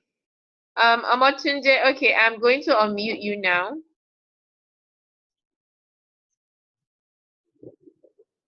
Omotunde. Yes, can you hear me? Good evening. Yes, I can hear you. Good evening. Good evening, everybody. Good evening. So my question is for the dried fruits, like how do you measure it in cups? Unlike liquid, it fills the cup, but dried fruits there will be space in the cup. Do you understand what I'm saying? Yes. So I don't know, how do you put it in the cup and it's level and all of that? So you put it in the cup. You can try to compress it a little. Okay. But it might not be perfectly flat, but just look at it and make sure that you don't have too much of it, rising above the level of the cup. Coming out. Yes. All right. All right. Spaces. So how about the space inside the cup? It doesn't matter. It has been taken into account that it will not fill every single place. It's just the same way when we say measure your watermelon. It can't, by the time you cut it into cubes, there's going to be space. Yeah. Counted for. Yeah. All right. That's my question. Thank you very much. You're welcome. All right. So as I was saying, vegetables, this is an estimate. By the time I send you your file, you will see the real breakdown. That's for tomatoes, for all the different things. But yeah, the cocoa is this is a good estimate. In fact, this is the estimate that I use because it's just easier. Because especially when you do mixed vegetables, so you mix carrots, all of them have different calories. I cannot be accounting for them. And personally, I rarely ever measure my vegetables because I just make sure it's good and it's plenty and it's box up my food. It's vegetables. It's good for me. And I just know that, okay, I'm putting about a cup and I just estimate that as 25 calories and that's it. And I just move on for when it comes to vegetables. So we're going to go to dairy products, which is our beloved milk. So for your full cream things, these are the different amounts and they all have about 160 calories. So 1/3 cup of your full cream milk, I'm supposed to put powder here. So this is powder, right? So it's either 1/3 cup, or if you take your normal eating spoon, that's your tablespoon. If you do 2 tablespoons, that's 2. If you heap it, this time around you're heaping it. So you take 2 heaped tablespoons, you're going to get 1/3 cups. So if you don't want to measure, that's another option. Somebody is not muted. Okay. And if it's liquid milk, now there's a difference between liquid milk and evaporated milk. I'm not yet talking about the tin milk now. I'm still talking about the liquid. They are liquid milks. They many of the time they come in these cartons, like your Chivita and 5 Alive carton. But I know most Nigerians are not actually used to buying liquid milk, but they exist. And if it's liquid milk, they're going to do 1 cup. But if it's evaporated, now we're talking about our tin milk, it's going to be half cup, and that half cup is going to give you 160 calories. If it is what do you call it? If it's a powder, you do 1/3 cup, that's 160 calories. And if it's yogurt, 2/3 cup of a full cream yogurt is going to give you 160 calories as well. Now for the skimmed version of everything. So skim milk, examples of skim milk, I think the most popular brands in Nigeria are Dano Slim and Marvel. And sometimes I see Oldenburger. It's not as popular. Oldenburger, they have a skimmed, a low-fat version, right? So now, whenever you see a milk, even if they write low cholesterol milk is not skimmed milk. They have to write either skimmed milk or they write 1% milk. Please, Olympic 3 crowns are not skimmed milk. No, not half tin of peak. I said half cup. Your cup. You have to use your cup to measure. I'm actually not sure. I can't remember if I bought evaporated milk. So I actually don't know how many mils is in a tin. But half cup is actually 120 mils. But I don't know how many mils is in the entire tin. If you know, you can let me know. Or if you have at home, you can quickly check and let me know. So for example, now if the whole tin is 200 calories, it's 200 mils, then that means that half cup, which is 120, will be a little more than half. But it's just safer for you to measure, or you just safely and just try and do half and move on. Yes, skim milk is same thing as 1% milk. 1% milk means 1%, it has 1% fat. Skim milk is milk that they've removed all the fat. And as I said earlier, please, low cholesterol milk is not the same thing as skim milk. So 3 crowns and Olympic are not skim milk. They still fall under full cream and they have 160 calories in 1/3 cup of the powder and half cup of the tin milk. Okay. So now there are plant milks as well, but the brands will vary. This is an estimate of the numbers, but there are different brands. Different brands put different amounts of sweeteners. Some of them flavor it. So the calories will differ, and that is why we'll learn how to interpret nutrition labels so that you can you learn how to interpret it yourself. But these are like general numbers. If it is not sweetened and they do not flavor it, these are the numbers you get. So the smallest here you see is soy milk. So all these milks come as liquid. They don't come as powder. So 1 cup of soya milk, 130. This lowest one is almond milk, which is really, really small. It's 40 calories. But the issue with these milks are they're expensive. They are usually more pricey than your normal milk, than even your skimmed milk. They're usually quite pricey. And most of the time, people who really enjoy using them are people who either they're allergic to normal milk or people on keto diets or so things like that. But it's up to you. So long as you know how many calories is in it, you're free to use it. Your choice. Your maybe the taste, you like the taste or whatever it is. Yay, we're down to fat. We're getting there. Now I want you to see this. A teaspoon of oil is 45 calories. Now everything I've listed here is 45 calories.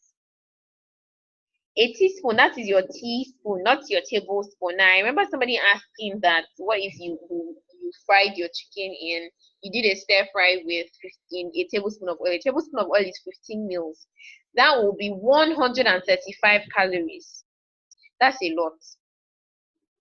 Because imagine if you're trying to target 400 calorie breakfast, and out of 400, 135 is already coming from just oil. And remember that oil is not going to make you feel full. Oil is just there. What's going to make you feel full is your bread and maybe the egg and your fruits. Those are things that actually you can eat it and you'll be full. But oil is not going to make you full. So if you spend, I want you to think of calories like money. And you need to spend it wisely. You can spend it such that you will not be full. I can eat 400 calories and I'll be very full based on how I spend it. And you might eat that same 400 calories and you'll be very hungry by the time you're done because of the way you spent it. For example, now if you want to go and spend too much of your 400 calories on oil, that means you have very little amount of calories to spend on other things that could have made you full. Okay, I'm going to talk about that milk again. So imagine 1/3 cup of full cream milk is 160, but that same 1/3 cup of skimmed is 100. You save 60 calories by choosing the skimmed.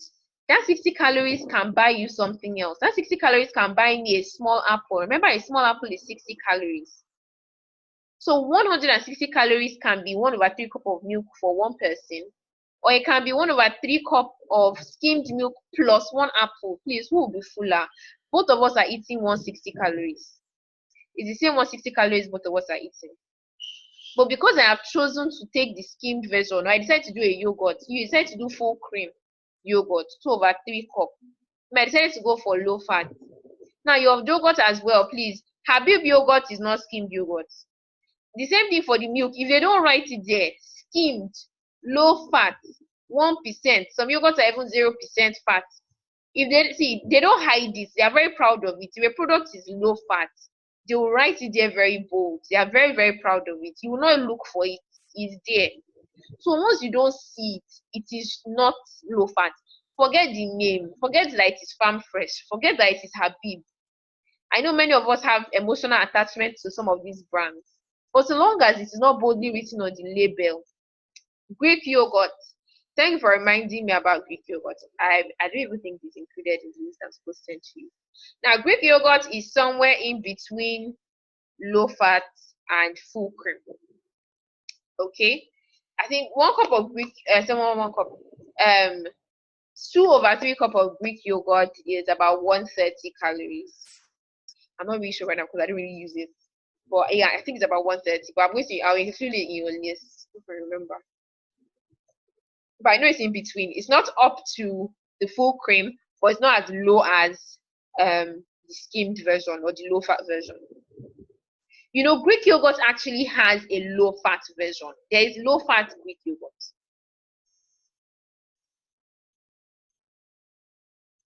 Hold on.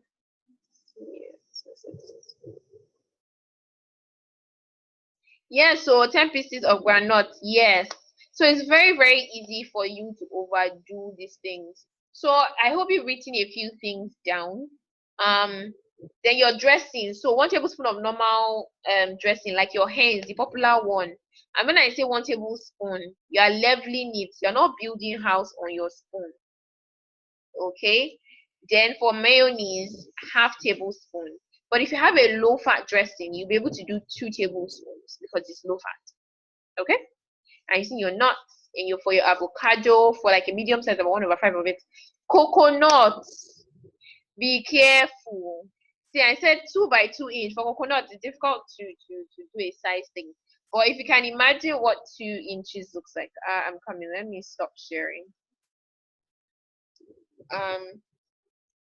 Okay, let me quickly, I think I have a ruler here so that we can visually see what 2 inches looks like, right? Where's my 2 inches? Sorry. Okay, so where my hand is right now is 2 inches. So 2 by 2 inches of a coconut. If I knew that, I've cut a paper that size. I'll just show you guys the paper. Is, remember, it was 154 calories. So you need to be very, very careful with coconut. Okay, it is healthy, but healthy does not mean that it doesn't have enough calories. You still have to correlate healthy with quantity and know how it's only healthy at a particular number, at a particular quantity. Once you overdo the quantity, then most likely you're going to be overdoing it and you're just going to be adding weight. That's really what you're just going to be doing.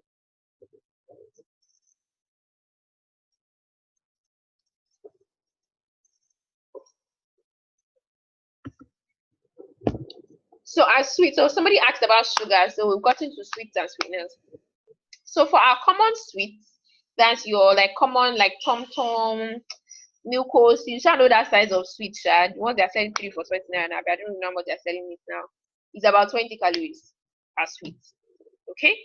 Your sugar, 1 teaspoon if it's the powder, the granules, 60 calories. If it's the cubes, it's 20. Now notice that I put St. Louis size.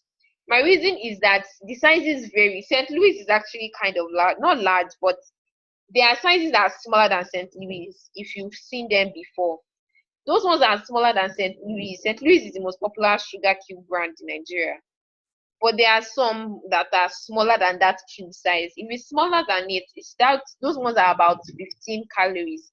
But because I know St. Louis is the most popular one, that's why I used it. Granola. Thing about granola is it varies. It widely varies because it depends on the person that made it. Many different things go into it. So granola is roasted oats. Some people put honey. Some people put dried fruits. Some people add some nuts.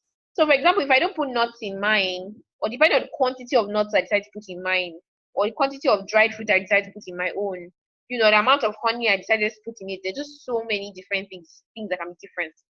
But I know that it is high. I know that I checked. I don't know if many of us know Ariella Fitness, but Ariella Fitness has a granola brand.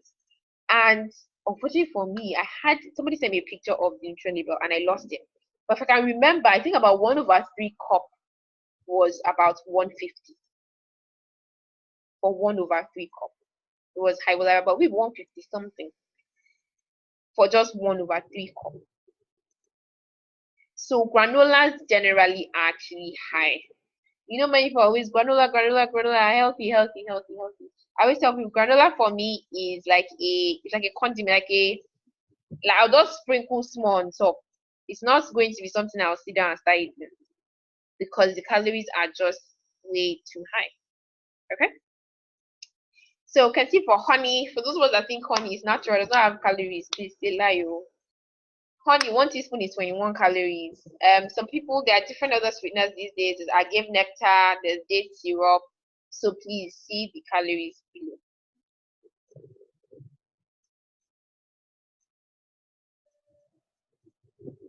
Now, the best way for you to know the number of calories in a particular granola is for that person that you bought from who made it to tell you, because they are the ones that know how they decided to make it. There's no one way to do granola. Okay. So, calories in junk food.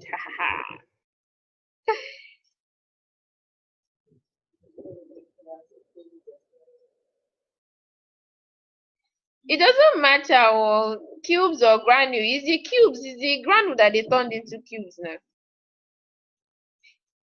It's the granule that they turned into cubes.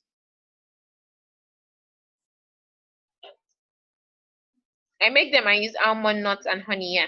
So what you can do now, Thea, is for you to know how many calories are in your granola, you sit down and say, okay, this batch I am making, how much oats am I using? Weigh your oats or measure your oats and say, I'm using this quantity of oats. How many calories is this number of oats?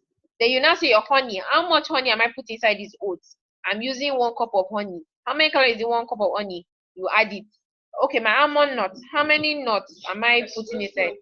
Then you now add everything together. That will not give you total number of calories in that batch that you have done. So, for example, if the batch that you did was 500 grams, and the way you pack it for your customers is 50 grams, and let's say that the whole batch had 2,000 calories, that's for 500 grams. How many will be in 50 grams? That will be 200 calories for every 50 grams that you're packing for your customers. Or if, I don't know if you sell it too, sorry. Brown sugar and cup, please, it's the same thing. There's no difference. Brown sugar, white sugar.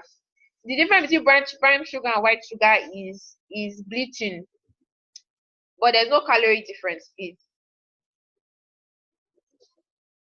It's the same thing.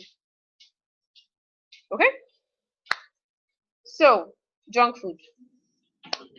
Alright, so I'm going to start with our traffic snacks. And what I want you to see here is to just see how many calories you can be consuming. Now, if you try and remember the breakdown I tried to do earlier for Mr. Ben, then let's say, oh, okay, he's eating 1,000, wants to eat 1,200 per day, happy. Let's even do the simplest one. Let's divide it equally. 400 calories per meal, breakfast, lunch, dinner. If you just for 400, that means he's not allowed to have any snack. If he wants to have snack, he has to eat less somewhere else for it to make up for snacks so that he can feed 1 2. But let's say that decided I don't need the snacks 3 times a day for 400, I'm good. Now imagine that Mr. Ben was inside traffic and Mr. Ben now ate plantain chips.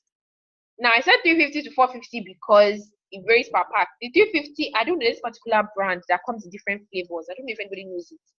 It comes in different colors. There's the yellow, there's the brown, it comes in red. Those different colors represent different flavors. Like one is sweet, one has pepper, one is unripe. One particular brand. That brand, their own is not very plenty. It's like the Fresh People's brand of it. Those ones, they have name. It's 350. That one is 350 calories. That one, they even have nutrition label. But most of the other ones are usually more than it. That's why I put those. So I'm putting those ones at about 450. Okay? So that's that, right? So that's that. So imagine that for lunch he was targeting 400 calories and he has eaten plantain chips in traffic already. And in his mind, he's like, I've eaten snacks, but he still now wants to eat lunch, not realizing that he has already eaten his entire lunch inside that traffic. It's very, very easy for you to do. And that is why it's very easy for people to gain weight. There are things that you eat that you don't realize that what you're eating, after it, you're not supposed to eat anything again.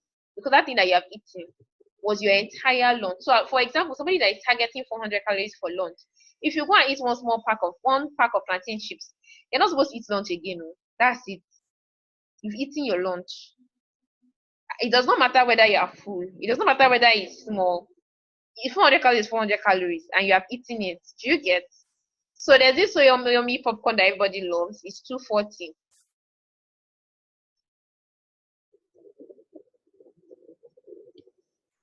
Yeah, the meals are there. It's in centiliter. CL is there. Still quantity. Can you see? Can you see the quantity now? Coke 50 cl, Fanta 50 cl, Sprite 50 cl, Malta Guinness and malt. I put that 3 cl, which is for the can. The can most of the times, most cans are this amount, 3 cl. Okay. So, but even these Coke and things I'm writing, these ones, you don't even need to cram it. Why? Because many of them actually come with a label. So if you buy the drink, just turn it, look at the table, which will quickly take that soon. And you'll be able to see, do you understand? You'll be able to see the number of calories. So these ones, you don't even need to cram it at all. So we're just going to go through more junk food. So meat pie, about 6:30. Now this is meat pie that's full well. You know, there are some meat pies that are very hungry these days, and the meat pies are still, you are begging them for the meat pie. It's not that about meat pie we're talking about. But even if the meat pie no full, even if the meat pie is not as big as normal, you are still looking at least 500 calories. And then the proper one, 6:30, is a lot. Most likely you have even overshot your calorie target for that meal. So you can see why it's easy. Meat pie, when you eat it, you don't feel like you committed so much sin. Just one meat pie. But calories, weight loss is about calories. Check out chicken pie, check out your hot dog, check out scotch egg. Okay, check out your puff. Just one puff, depending on the size. If it's very small, about 60. If it's bigger, you're looking at 90. Okay. For your spring roll at the last two things, your spring roll and your samosa. One spring roll about 100, and because it depends on size, so I can't put a very specific number. See your samosa. Samosa is worse because it has minced meat inside. You know, spring roll, many of the time people usually put vegetables inside instead. But samosa minus the pasta and the frying, they put minced meat again. So the calories are always amazing. That is why when you do your pack of small chops, you can easily do 1,000 calories. Very, very easy. You will do 1,000 calories if you're not careful.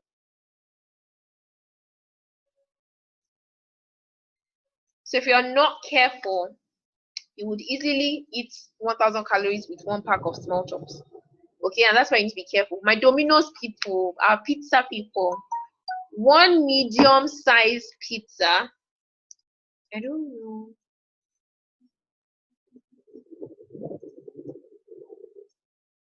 I have all this.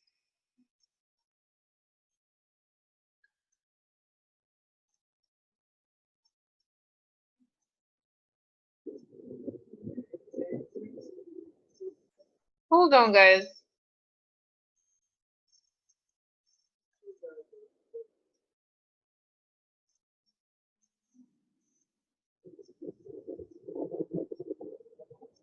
Okay. All right. So for your medium pizza, now this is not even large, oh. This is for one slice. Depending on they have different flavors, so the calories will vary. But the one that has the highest amount of calories is called the extravaganza, which is even my favorite one. Which is my favorite one. Well, life is hard though. But I just hope you can see why it's so easy for you to lose weight and why you're packing. And even though you feel like you're trying, it's not working. You know. So yeah. So that's it. So you can still take your time and go over it very well later on. But let's move on. Shit. Okay, ice cream. Cold Stone lovers. I just did Cold Stone here. So these different quantities that I put, this is how Cold Stone does their sizes for those of us who know them. So Like It is their very small cup. Love It is their medium cup. Gotta Have It is their very big cup. So Like It, it's not a big cup at all. 310 to 410 calories. So once you take that one cup, you have done. Now this is without topping. When you buy these ice creams, you can still put many other things. You can add nuts, you can add coconut flakes and nuts and things. We already saw that how calorie dense nuts in general are and coconut is. So after doing these calories, you still go to the toppings place and say add granuts, add coconut flakes for me, add wafers, add all this one does not have all that one. No. This is just the ice cream itself. And of course the calories also vary because they are different flavors. So now the Love It, the medium size, 560 to 600. Gotta have it. See, we're nearing 1,000 already. It is well. But for our normal regular ice cream, our Supreme, our Fine Ice, an estimate is 1 cup, which is about 280. What 280? 1 cup is about 280 calories. Okay. So we have now gotten to how to actually create your own. So I want all of us are going to do a sample. We're getting there, but I just want us to look at this sample that I have done and see what I did, and I'm going to explain it. So now there are different classes of food. Now remember that I said earlier that you're trying to balance the different classes. See, now we could have decided to do only bread and eggs. This life is not by force. See, I put vegetable, I put fruits. We might have decided that, you know what, I want to do only the bread and the egg. That means no fruit, no protein. So that way, I would have been able to probably eat more bread, Abby. Because by the time I remove the fruit, 60 calories.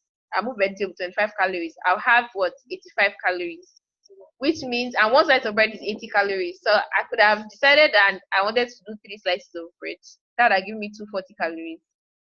I might do the egg the same way and then the oil and completely eliminate this, right? You will still lose weight because it's still.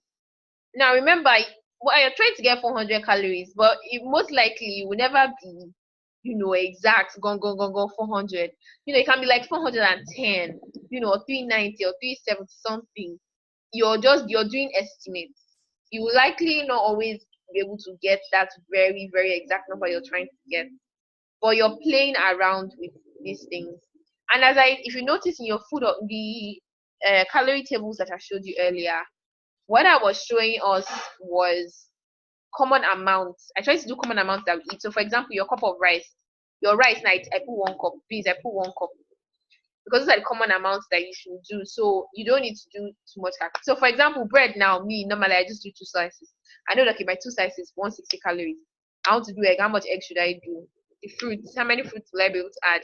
But the thing is, your goal is what? Is 400. So just a little calculator and you know where you're going, right? But as I said, how you want to now combine it, how you want to do it, you can sit down and decide that you want to eat 5 slices of bread alone. 5 slices of bread at 80 calories is already 400 calories.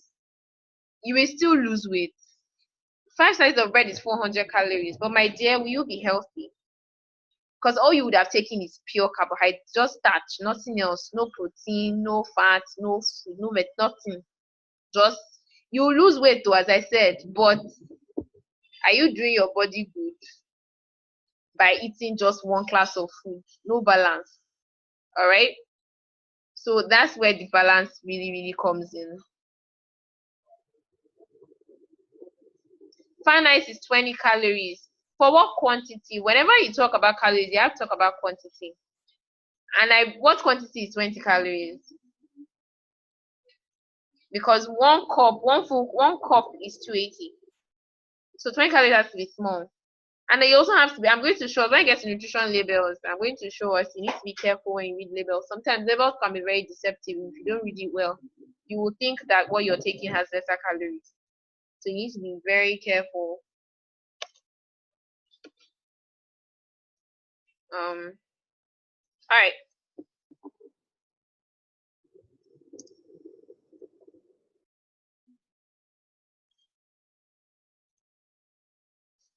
Oh Lord. I'm so sorry. What's going on here? Okay. So this is another example, right? So see what I did here. So this time around, if you look, I've removed fruits. I got 380 calories. What I did instead was the bread remained the same, but then the egg in the former one, what I decided to do was I did one whole egg and one egg white. I removed one yolk from the 2 eggs to get 95 calories. But this time around, I said, okay, you know what? I want to eat my full thing. I want my 2 yolks. I want the egg full too.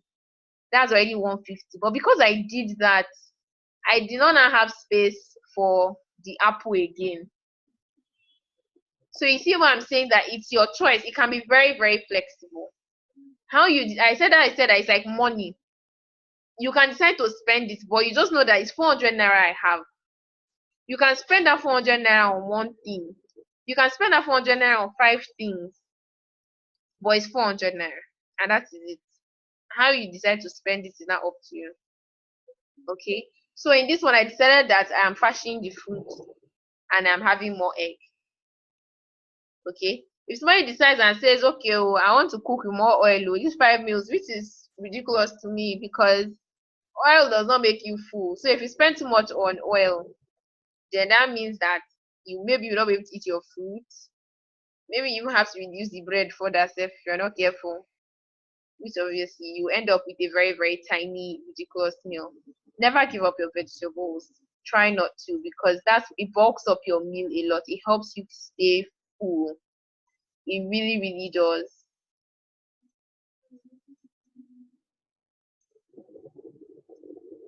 All right, no problem. You're going to receive it in your mail. All right, moving on. So now this is still another example. Like I said earlier, that let's imagine that I decided that I did not want the apple. I would have been able to add, I was able to add, I made the bread 3 slices instead. The egg is I'm still removing one yolk from the egg. The oil stays, my vegetable stays, and I have 410 calories. What I did here was I gave up the fruits to add to my bread. The last time we gave up the fruits to add to the egg. So it's up to you. Okay, so this is a lunch. I didn't edit this. Forget this 60%, 30% thing. I was going to teach it a different way before, but then I realized it was quite complex. So this is an example for lunch now. Yeah, so amen. Okay, so now let's say his lunch is 450 calories, right? So starch. Let's say we decided I wanted to eat rice. I said 1 cup is about 220. It's actually about 205. But let's just move on. Your vegetable soup, about 60. Now remember I said that 1 cup of the raw thing. So let's say it's F4 that I did. Okay, let's assume that I did F4. And I decided, and the quantity I put in my plate, these 2 cups is 2 cups of raw, or 1 cup if it's cooked to become 1 cup, right? So I estimated it to be 60. Now remember I said that 1 cup is about 25. All right, hold on. All right, that's fine. And then we have our fish, our protein, 1 medium tail, maybe 130. Now this oil is the oil that I used to cook the F4. Now, how do I know it's 5 meals? Remember, most likely your F4, you're going to cook 1 big pot. It's not like I'm going to cook 1 F4 for 1 meal. But how to estimate the amount of oil in it is, before you start cooking, ask yourself how many places do you want this F4 to go? Or how many rounds do you want for this F4? Right? How many rounds do you want it to go? So normally, if I want to cook F4, maybe I want to cook it and I'm saying, okay, I want to eat this F4 6 times. If I want to eat it 6 times, then that means that I want each time I eat it to have 5 meals of oil. That'll be 5 times 6, right? That'll be 30 meals of oil. So when I'm cooking the F4 from the beginning, I'll put 30 meals of oil. So by the time I'm done cooking and I divide it into 6 places, each one will have approximately 5 meals. Okay? When you buy food outside, because I know all of us will cook, when you buy food outside, most of the time the oil is always much. Try as much as possible. Ask them, please pour it away. Ensure that when they're packing the F4 for you, they drain as much as possible. When you sit down and eat your food, use tissue to remove what you can remove, and don't minus the calories on the oil. At least, most likely, you have at least 10 meals inside, even after all you've done. At least 10 meals inside, which will be 90 calories. So if you're lucky, you might have up to 1 tablespoon to 135 calories. So be realistic with yourself and with what you bought and what is in front of you when you're trying to give an estimate. As you cannot know the exact amount of oil. You cannot start measuring the oil in the food because you cannot start removing it to measure. But look at your food and be realistic with yourself. And it becomes easier to estimate what you buy outside when you do some cooking on your own in your house, so that you can see what this value, what does 1 cup look like, what does half cup look like, what does 1 teaspoon look like, so that when you see it outside, then it'll be easier for you to do an estimate and say, okay, I think this is about this amount. So this is a simple snack, yogurt and grapes. I said, okay, let's say snacks is 150 calories. So low-fat yogurt, if you still a few cup, is 100 calories. Grapes, half cup, 60 calories, 160. You could have decided I wanted to do 2/3 cup of the full fat yogurt. If you did full fat yogurt, that would have been 160 calories straight up, and he would not have been able to eat grapes, which is why I said that you need to spend your calories wisely.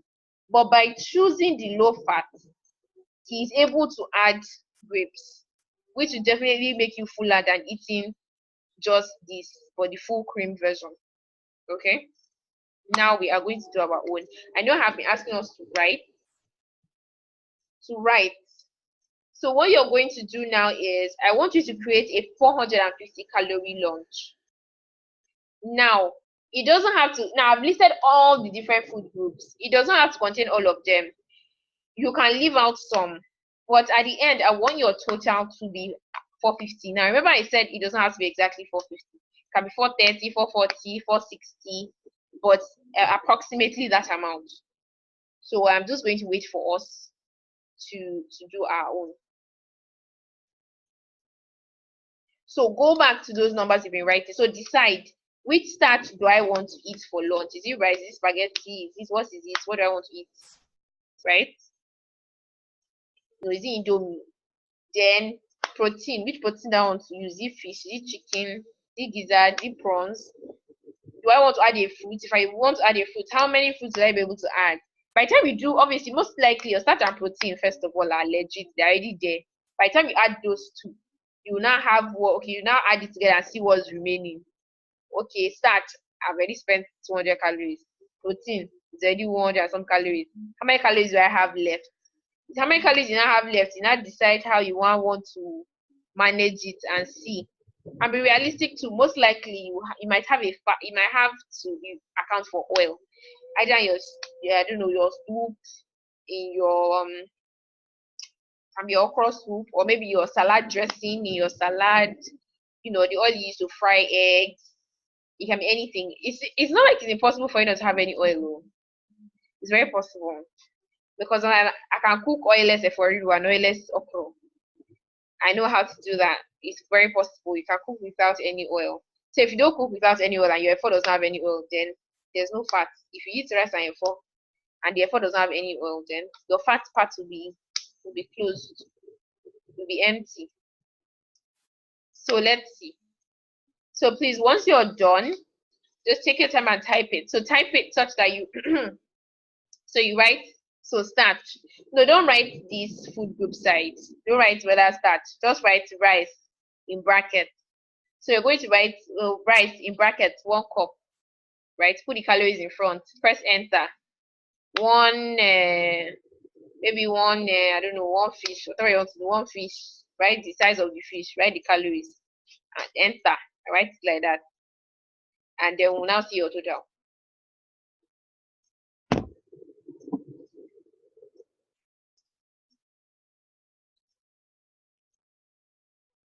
So do you still need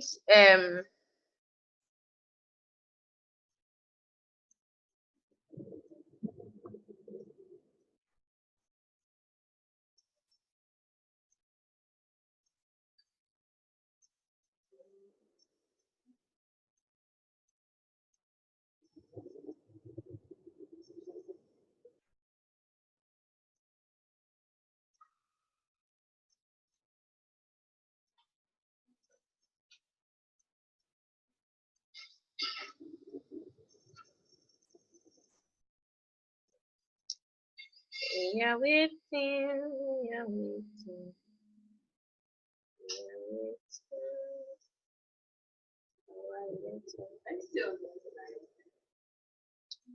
No, that's your piece. Yeah.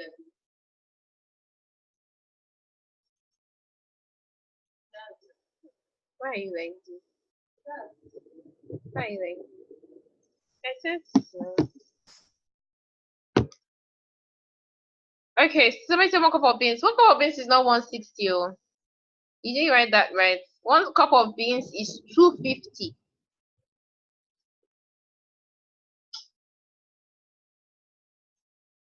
And then it's not 1 piece of skinless chicken that is 110. Oh. It is half piece. I don't know if you've ever bought chicken breast alone. If you buy chicken breast alone, not like you buy whole chicken breast alone, they're usually big. So half of it. So half of it was 110 from that table. 1 cup of veggies, 25 ounces of apple. So you need to reduce that. And the problem with this, your beans does not have, there's no oil in this your thing. No, you eat it without any oil. Will you eat your beans without any oil? It's not impossible. Oh. I've also cooked beans without oil. I've done many things without oil. My secret to cooking without oil is always what do they call it? It's always my stock. When I boil my meat, I don't really boil chicken, I grill it most times. So I get my stock mostly from boiling my meat. And then the secret to doing that, remember earlier when I said that when I buy meat, I always ensure that it doesn't have fat. Such that by the time I cook I cook it and I have the stock, you barely see any oil swimming on it. But even if you cook it and you have oil swimming on it, please remove that oil because the oil is still oil. So if, for example, you're cooking oilless eforiru and then the stock you're using to cook the oilless eforiru now has oil, you go and see it's no longer oilless eforiru because you have added oil. You did not add oil directly, but the stock you're pouring inside has oil, so you have spoiled the whole thing. But luckily, I know the oil, you know how the oil floats. on top, so it's easy for you to just get it out. Whatever, if you see oil, there's oil there. All right, so I have another person's answer. Let's see. Rice 1 cup 205, very good. Grilled medium sized plantain 200. You love plantain. Okay. Tomato stew with 5 mils oil, 45 calories. Okay, what I want you to do, Oluwaseun, is that even though tomatoes is small, what you're going to do is just attribute, give it at least half cup. Remember that I said that 1 cup of vegetables is about what they call it? That 1 cup of vegetables is about 25 calories. So for your stew, the tomato still has calories. So you can just decide to do like half cup. Depending on the amount of stew that you use, or you can even decide to do the whole 1 cup. By the time you do tomato, maybe by the time you when you blend it, it becomes small. So you still want to attribute some calories. So we say okay, 20 calories or 25 calories. To just do the whole 1 cup, 25 calories to the tomatoes and the pepper and the onions that made the stew. Okay? So that would have, please add the total. Oh, people don't make me come and be doing math. But yeah, that's a very, very, very nice attempt. So that would have given you 450 calories on the dot. But you see, my only issue with this your meal, you don't really have vegetables now, just stew. Just stew. Then there's no protein. So you have rice, carbohydrate, plantain, carbohydrate. You will lose weight though. But I don't know. It's not nutritionally, it's not balanced at all. If you are frying the chicken with a tablespoon of oil, what you do is you take the calories of the chicken separate, then add the calories of this oil you're adding. A tablespoon of oil is 15 mils. 15 mils of oil is 135 calories. Okay? So probably you want to reduce that oil. It's too much. A teaspoon is 45. That's tablespoon. That's spoon you used to eat. It's about 15. And that's 45 times 3. So it's a lot. So please.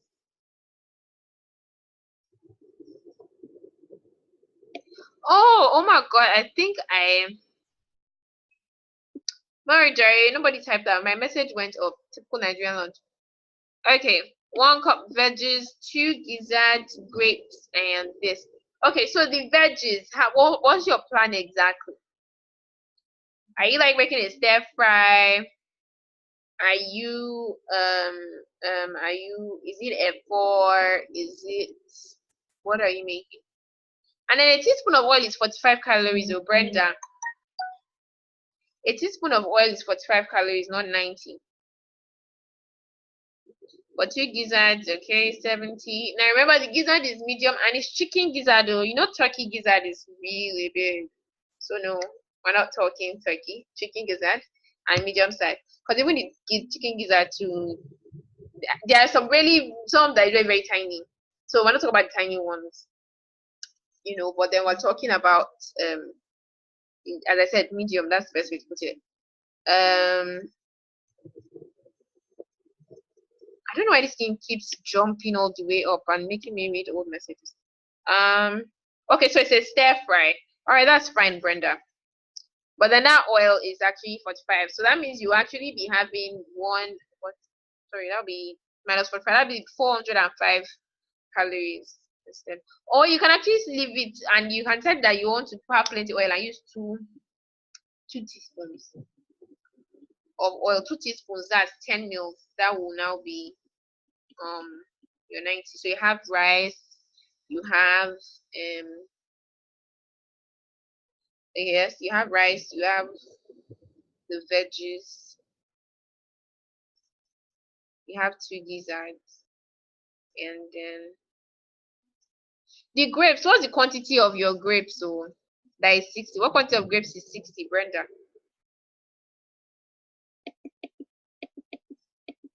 Okay, so Thea says 1 cup of yam, which is 160, yes. Half piece of grilled skinless chicken breast, 110, good. 1 cup of veggies, and a tablespoon of oil. What is the oil for?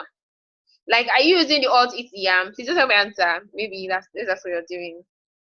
So is the yam to like eat the like the way we eat yam and oil? Is that it? Please write your total. Oh.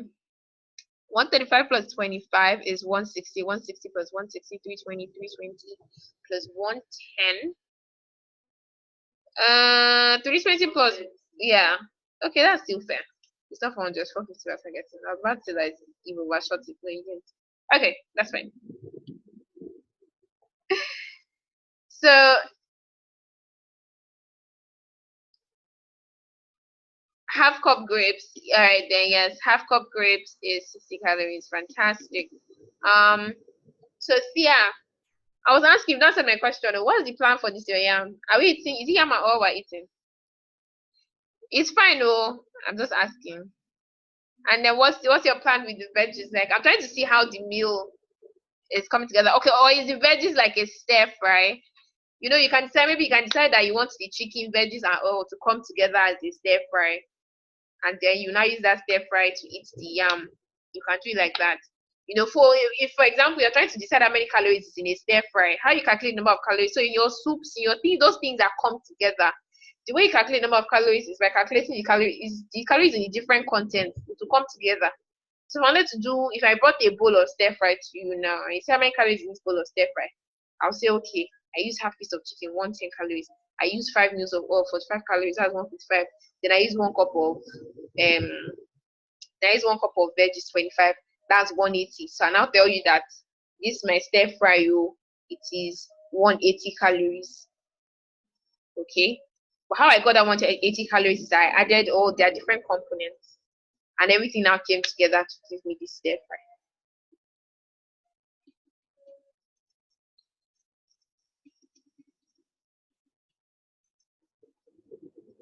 How do you calculate the bouillon cubes? Personally, I don't use bouillon cubes. So I'm not. They don't actually account to a lot of calories. Your seasoning cubes in general, they just have mostly sodium salts, but the calories in them are not. They are not worth you're counting them. Let me put it that way. Except if the bouillon cubes, I doubt it. I doubt if they put fat in it. The only way they put fat, but your normal spicy, your normal Maggi, thyme, curry, blah blah blah. Don't bother with the calories in those things. Don't bother.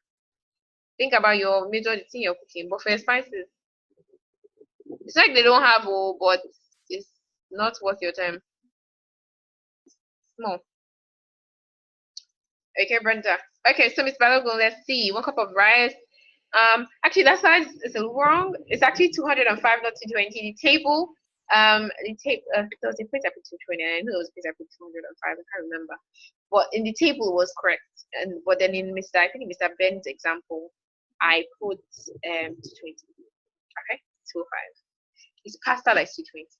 But let me just work it out. So we have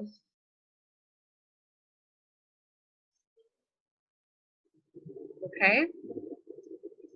Other veggies. Okay, so you have 1 cup of rice, then you have your gizzard, and then okay. So Mrs. Balogun, what's your plan? Are you like making a curry with the gizzard? Are you using the curry to make like a gizzard? Like oh my god, I just say, are you using the gizzard to make like a curry? So 1 cup of watermelon, 50 calories, yes, on point. Coleslaw, 1 cup, 25, yeah. Pepper mix. Sorry, what do you mean pepper mix, Jockey? Let me see. Is there a previous message you sent that I didn't read? Oh, okay. Sorry, Jockey. I missed your own. So half cup rice. Okay, which is actually about 100. As I said earlier, there was an error there. Sorry. Half cup of beans, 125. Very, very good notice. I like that you can see you're correlating the 1 cup to half, because you have to have the number. So 1 cup of ugu, the oil for the ugu, 1 cup of pepper mix. Very, very good. One boiled egg. And then okay. And I like that, as you can see, you need to, like rice and beans now. I know many people like to do that mixture, but imagine you're doing 1 cup of rice, 205, 1 cup of beans, 250. Okay, that's already 455 calories already. You've not added oil, you've not added stew, you've not added egg, fish, or meat, something, not something. That's all. You have finished your 400 calories, your 450 calories. So when you're adding, you mixing things like rice and beans, you have to do it half and half so that the calories don't skyrocket. Or when you're doing something like all these mixtures that we like, these protein and carb mixtures that we like to your rice and dodo, carbohydrates. When you're mixing them, careful. Because I love this too much.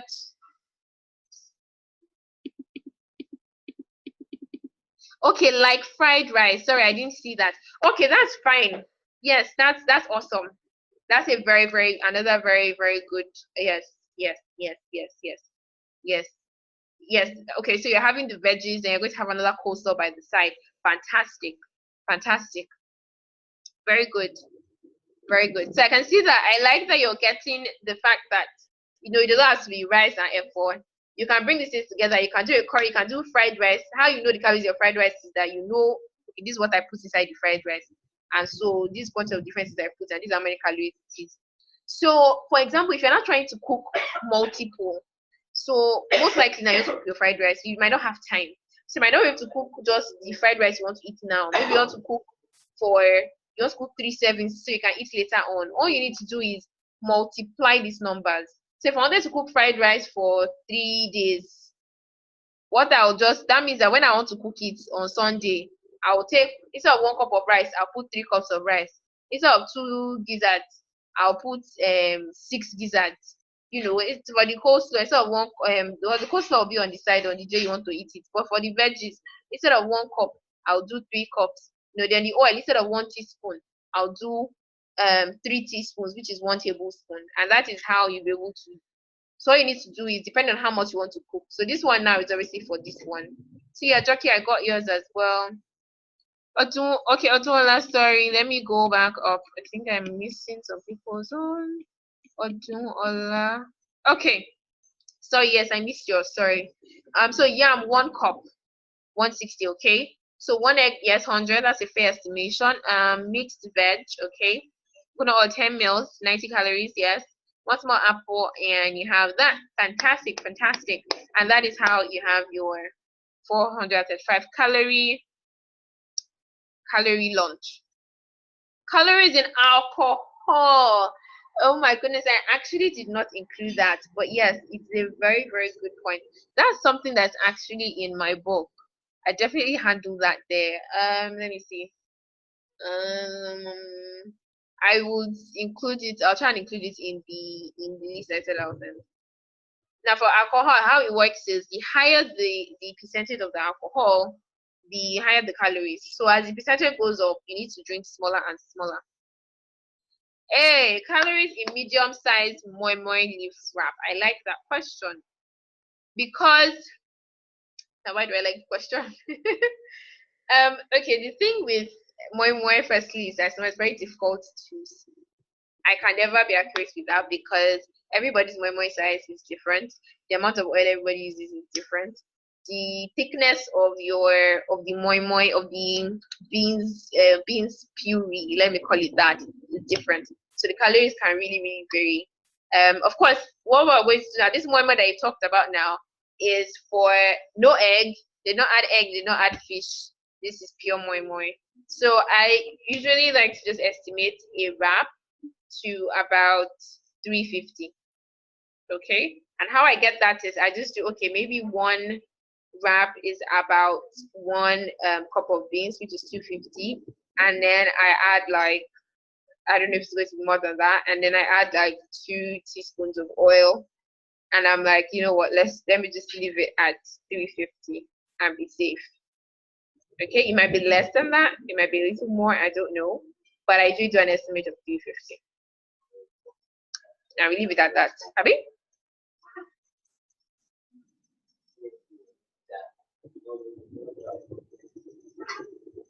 Then for Eko, now popular Eko, I estimate about half of it to be about 160 for half of the Eko. But truthfully, I don't think I can ever be 100% sure because I don't know. I've actually never made it. So it's difficult for me to tell how much of the raw. I know it's kind of like pap, but how much of the raw ends up becoming that. But from the crude estimate that I can do, I estimate half of the Eko wrap, the 15 naira Eko that we buy, to be 160 calories. Okay, so that's for Eko. So you imagine when we do, many of us do moi moi and Eko. That's like a Nigerian staple food, moi moi and Eko.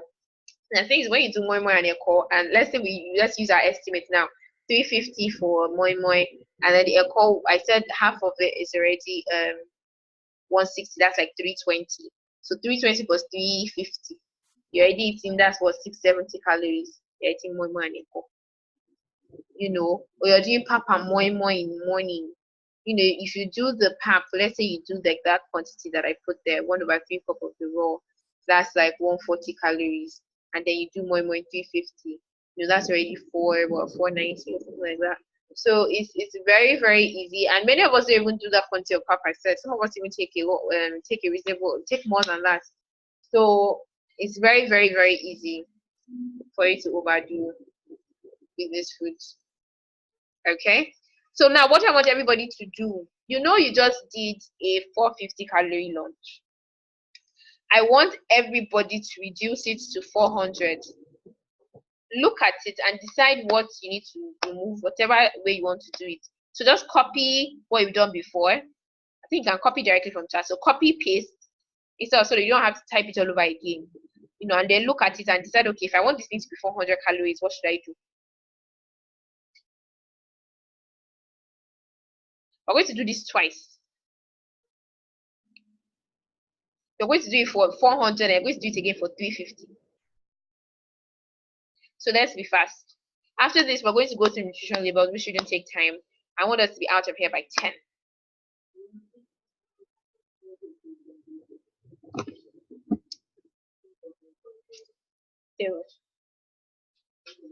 Let's go.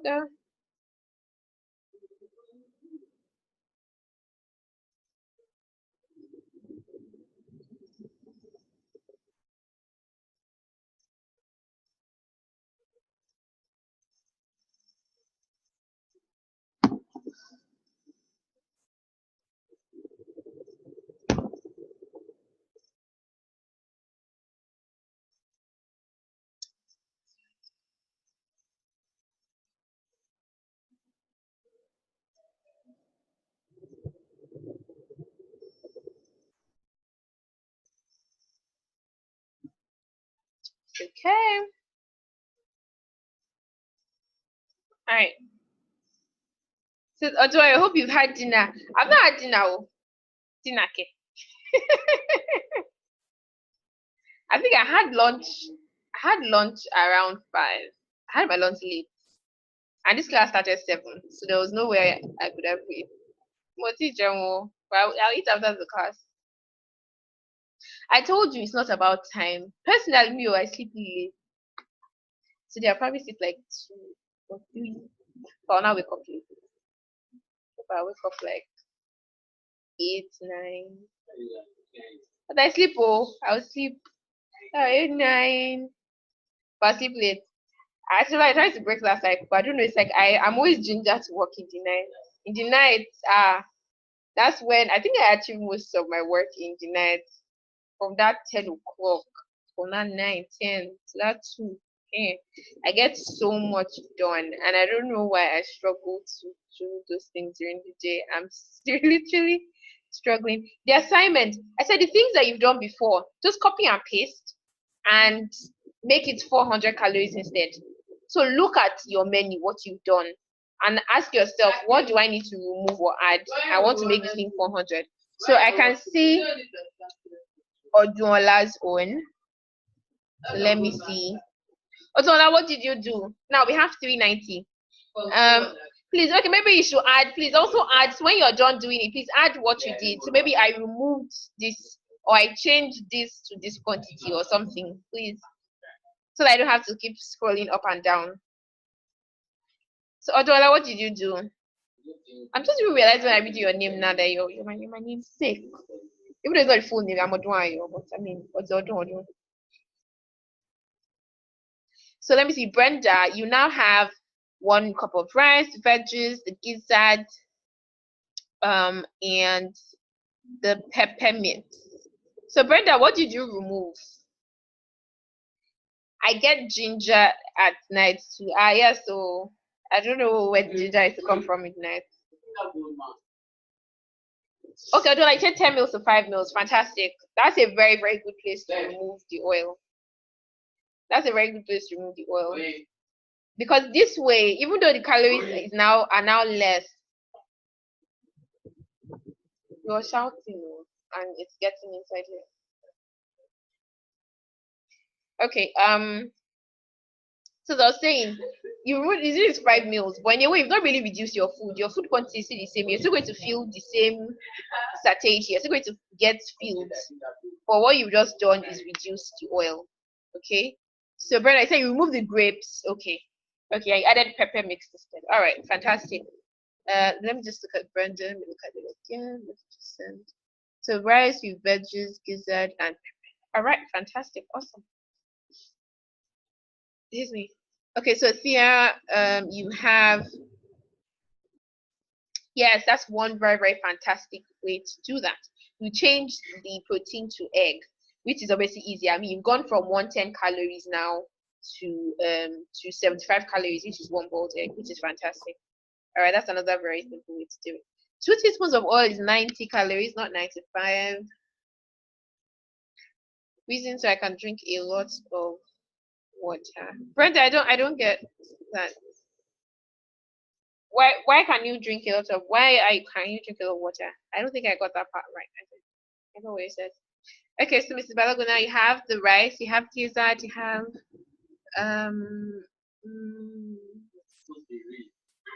remove 1 set of, okay, you removed 1 set of veggies. Okay, now you have 410. Okay, I remember that yours was very far away from it wasn't very close to 450, which is fine. So Oluwaseun, you have, okay, you still have your rice. Okay, so now, okay, I think I see what you did. You reduced your plantain, Abby. You've halved your plantain. I think that's what you did. Because of heat. Okay, Brenda. I get you now. Okay. And you've even cut your own down to 355. Oluwaseun. What else did you do?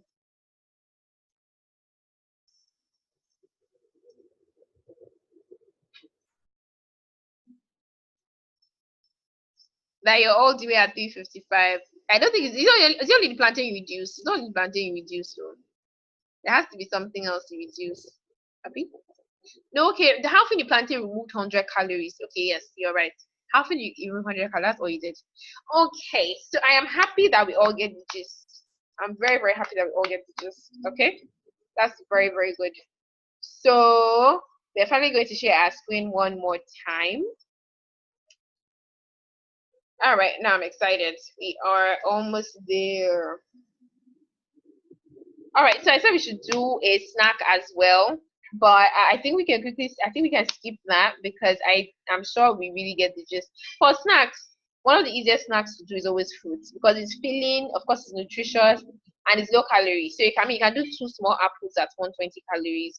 You can do, for something like watermelon now. I said like that 15-hour watermelon, for example, is about 60 calories, equivalent to that 1 1/4 cup I said. So if I do the 2 of that 15-hour watermelon, I mean, I think I should feel very okay, and that's just 120 calories. But if it's orange, 2 oranges, you eat all the inside. I think you feel good. Another popular one is usually maybe yogurt and a fruit, but you can do anything. It can be biscuits, can be anything, but just know your target, right? So nutrition labels, what are they? I think most of us understand what they are. They are those tables on products. Now, not all products have it. Some products will not have, which is unfortunate. But how about garden egg for snacks? Of course, vegetables are also a very, very great snack. So while I've said, so for example, now when I said the watermelon, I said 2 watermelons. I can decide to add some vegetables as well. I might try to eat some carrots, eat some cucumber, because remember it's 120. My target is cook 150, so I still even have 30 calories to go. And I can decide to add now garden egg. You will get the full list, but one large garden egg is just 14 calories, which is amazing. Of course, vegetables generally are low in calorie. Okay, so one garden egg like that is just 14 calories, which is good. Yes, so it can be what do you call it now? It can be a snack, all right? And you can add other things if you want to. Don't whatever it is that you want. You just know that you have your calorie target and decide what you need to eat to meet it. Okay. So what this table shows us, please don't be scared by this table, but this is a typical nutrition table. But I just want to break it down so you understand what different things mean. Now, usually when you see the top, it says nutrition facts. Yeah, I see nutrition facts, nutrition information, nutrition label. It's a table like this. Now, some of them have servings per pack and they recommended serving size. What does this mean? Some of them they give you a number that they think you should be eating, and that's called the serving size. They are recommending that if you want to take these cornflakes, take 1.5 cups. And then some of them will now tell you the calories in that size that they have recommended. It's not by force that you follow it, but they're just recommending. And I've noticed from experience that most of the time, that number that they're recommending is usually a good amount. Usually a fair amount, such that you will not be taking in too many calories if you follow what they say. But at the same time, you have liberty to choose. You are the one that has your calorie target in your mind. So many times they might put that serving. So now per serving. So for example, now these products, their serving size, they said 30 grams, and they said that 30 grams is also equal to 2/3 cup. And this is that 2/3 cup. This is the amount of energy in it. Now, I purposely put this here in kilojoules. Now, remember that I said in the beginning that for height, you can measure height in different ways. Height can come in centimeter, it can come in meter, it can come in feet, it can come in many dimensions. So the same thing applies for energy. Energy can come in calories or kilojoules. And I put these kilojoules here because many times you might see it on some products. Some products you choose to use kilojoules instead of calories. So now, what's the relationship between kilojoules and calories? It's the same way you can convert feet into centimeters. This one too can be converted. All you need to do is divide it by 4.2. Because we work with calories most of the time, even me, I'm not familiar with the kilojoule unit. So whenever I see kilojoule, I usually have to convert it to calories for it to make sense in my head. For me to understand what I'm seeing. Okay, so all you need to do is quickly pick out your calculator and divide by 4.2. Depending on the number, I can do a rough estimate. So now this is 4.2, sometimes I just divide by 4 in my head. Okay, so for something like this, and this 432, a rough estimate in my head, I'll probably just do maybe around like 108 calories, there about 110 calories. Instead of having to pick out my calculator. It's not exact, but it's a fair estimate. Okay. Then of course it now tells you all the different details, how much protein is in it, how much fat is in it, how much fiber, how much carbohydrates. Now, whenever for carbohydrates, they always break it down. So the total, hold on, let me use the mouse. So the total here, I hope you guys can see my mouse. The total here is total amount of carbs. But many times they break it down into the amount of sugar and the amount of starch, but they only write the amount of sugar. So the difference between these two is the amount of starch. Now, sugar, that means simple sugar. That's the sugar that they added. That's like your sugar in your house, or it can be honey, or you can now see all this. See this list, see this box here. Other names for added sugar include dextrose, can be fructose, honey, maple syrup, malt, blah, blah, blah, blah, blah. Now, the reason why this is important is because if you come to the ingredients list, you might see there honey, you might see maltose, you might see some funny names, sucrose, see all these names here. A product can tell you that it is sugar free, but then you come here and you see maltose. Please, it is no longer sugar. They can say it's sugar free because the sugar itself, which is what's sugar again? Oh Lord, no, sucrose. Which is sucrose is actually not there, but all these other ones they are types of sugar. If they are chemical names, this is chemistry now, but don't bother yourself. But it is still a type of sugar, even though it's not table sugar in your house. So even though they've written there and they say it's sugar free, please, it does not mean that it does. So that's why if you look at the ingredients, especially if you're someone who you're trying to check, maybe you're diabetic or sorry for someone who's diabetic and you're trying to ensure that the amount of free sugar that is there is not plenty, and it says sugar free, please come and read the ingredients and make sure that any of these names are not there. Okay, that's one thing. Two, so this is sodium. So usually if you want to compare two different products, so I have this like now I did a story recently where I compared tuna in salt water and tuna in oil. I wanted to compare them. You see this per 100 gram. Where's this place? This is where you used to compare. Most products will have a per 100 gram column. So I'll say, so this one per 100 gram is this number of calories. For this other product, what's their own per 100 gram? Then I can now compare and decide that I want to go with product A because product A has less calories in the same amount. 100 gram of this one has 80 calories. On the same 100 gram of this one is 60 calories. Let me go with this one that is 60 calories because obviously it has less. Okay. Or maybe the calories is the same thing, but you're still trying to see, okay, what else can make me choose? Maybe it's the sodium that is the problem. Maybe one has higher sodium in per 100 gram than the other one. Maybe the calories are the same. Now remember, salt does not add to calories. Salt does not have calories. Okay. So you're just looking at the sodium and saying, okay, fine, calories are the same, but this one has less sodium. So let me take this one. Okay. Somebody has a question.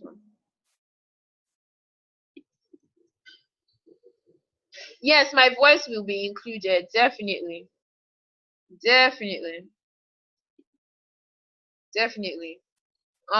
So basically that's how this works. Now, why I was saying that you should, so that's what this column here is for. But then you can always calculate how many calories that you want to eat, say.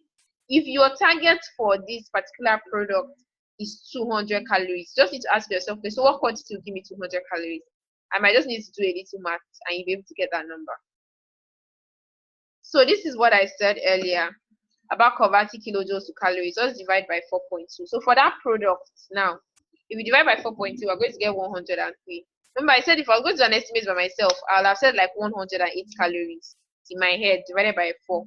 So you can see that it's not too far. It's not too far away. So now I want you to look at this. See, to tell you what it is saying. See, this is Coke. And the nutrition facts. It says that this nutrition fact you are seeing is for 250 meals. But does Coke come in 250 meals? No. Coke comes in 500. Let's say it's the normal 50 cl bottle you are buying. So that means that whatever value you see here, you have to multiply it by 2. And that's what I said when I meant that sometimes if you're looking at a label, if you don't read properly, if you don't look at the quantity they are quoting, you think that they're talking about the whole bottle, and they're not talking about the whole bottle. So if you just look at this and just jump and say, oh, calories is 110. This bottle has 110. Meanwhile, this bottle does not have 110. This bottle has 220. Because they've written it there that what they are quoting for 250 ml. But you now have to ask yourself that how many ml is what I want to buy, what I want to drink. If you go home and drink half bottle, then you know you've consumed 110. But if you go home and drink the whole bottle, you've consumed 220, not 110. So always ensure you look at this. Some products, the thing itself is 500 ml. Some products quote per 10 ml. And then you might just look at it and say, you not look at the per 10 ml. You just say, it's 50 calories for this bottle. Meanwhile, it's per 10 ml, which means if you had drank the 50 cl per 10 cl, which means that if you had, somebody has unmuted themselves.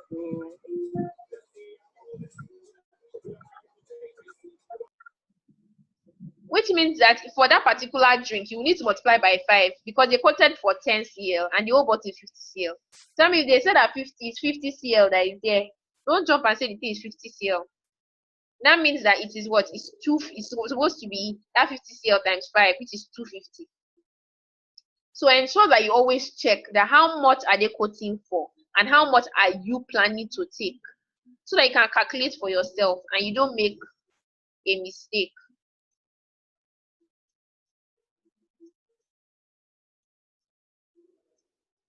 See, sorry, this one is Niger. I said Niger is not Niger. You know, Coke is a global product. So this picture I got it from Google, and I think this is from another country. So this bottle, this size does not exist in Nigeria. The previous slides. Okay, let me see. The previous slide doesn't want to go back home, but I think what you want to know is how to convert. I say you divide by 4.2. It's not going back. It's refusing to go back. Okay? But is that what you want? Let me know. Is that what you want to see? Just divide the kilojoules by 4.2 to get calorie. So if you see kilojoule, divide by 4.2. Then you get the values in calorie.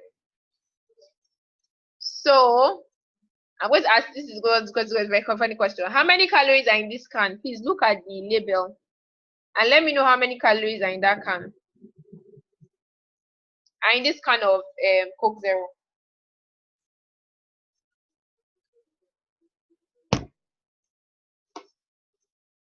Oh Lord.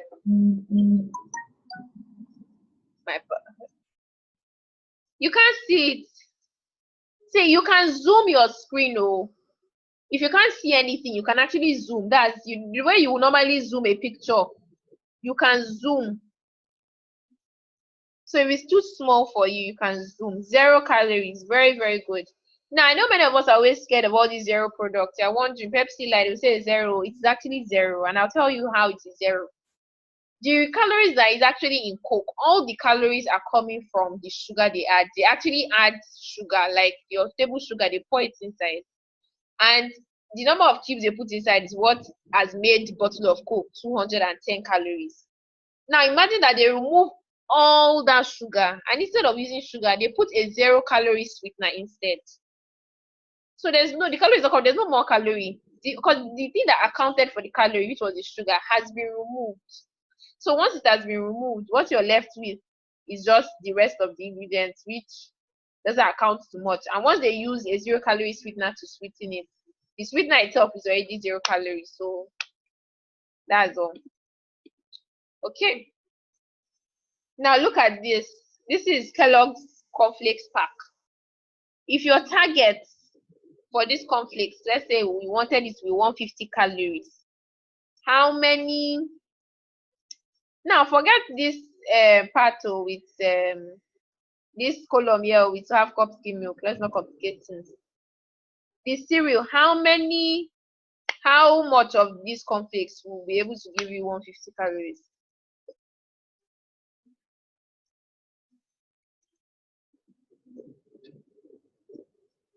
Remember now, they've written there, check for the amount they quoted. They've quoted for 1 cup. That means this thing you're seeing here is for that 1 cup that they quoted.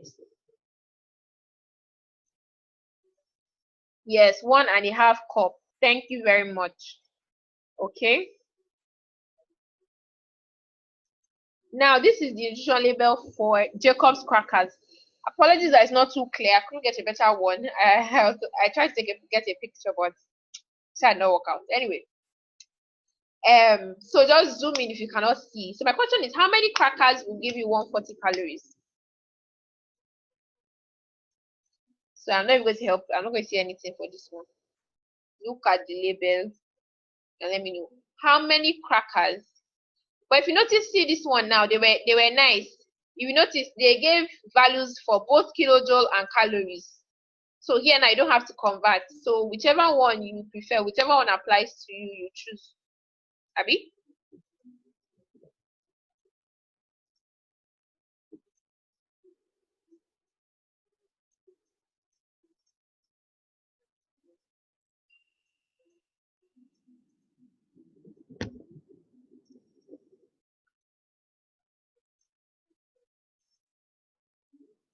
Question again, please. The question is on the screen. Okay, I have somebody say 5. About 4. Okay. Anybody else?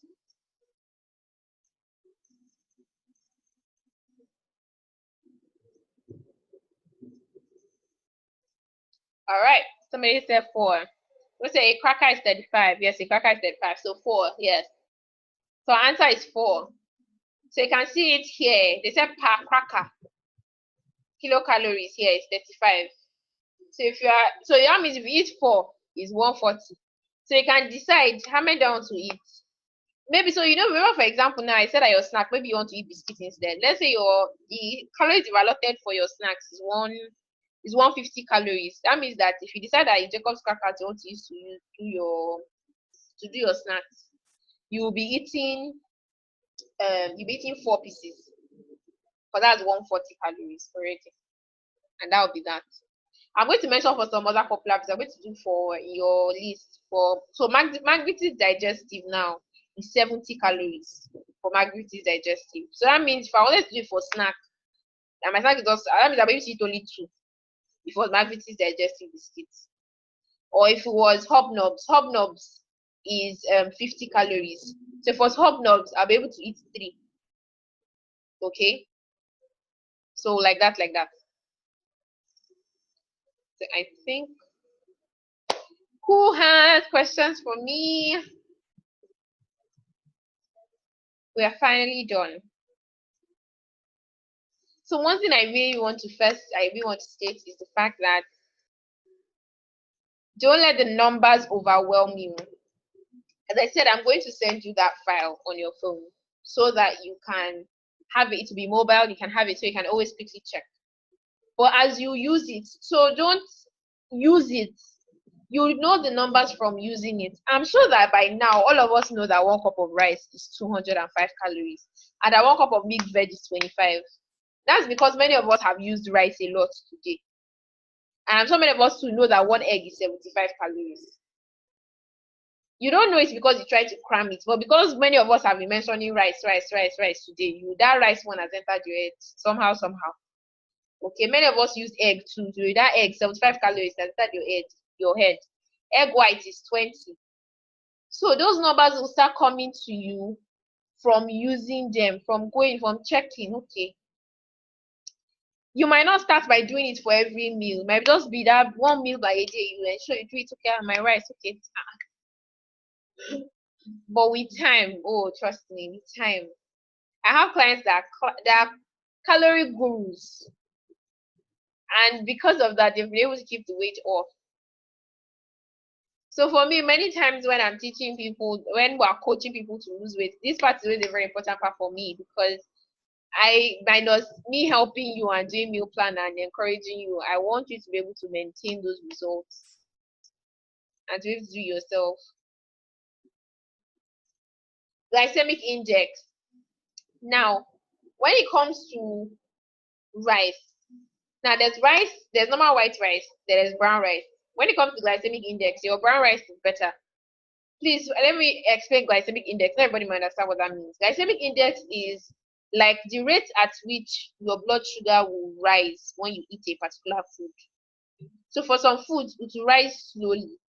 For some foods, it will rise very quickly. So the speed at which that happens is called glycemic index. Actually, for rice, it's not that bad. Now, the thing is, when it comes to brown rice and white rice, there's not much calorie difference. For brown rice, white rice, basmati rice is just fine for the same number of calories with your normal rice. With your normal sack of rice that we used to buy. Okay. But for brown rice, the advantage brown rice has is that it's the same number of calories, though, but the fiber, very big difference. It has a lot more fiber, and because of that fiber, that's why when you eat it, your blood sugar will steadily go up. It won't shoot up quickly, but the amount of sugar that will still enter your body is the same amount of sugar. It's just that because it's entering slowly, your body is able to adjust better compared to when it rises quickly, and then your body is now going all over the place and trying to calm that shoots down. Because normally your body is always in a state of it trying to bring everything. Your body is always trying to be normal. So whenever anything is abnormal, it's trying to correct it. So if your blood sugar goes high, it's trying to correct it. Your blood sugar goes low, it's trying to bring it up. That's how God has made our body.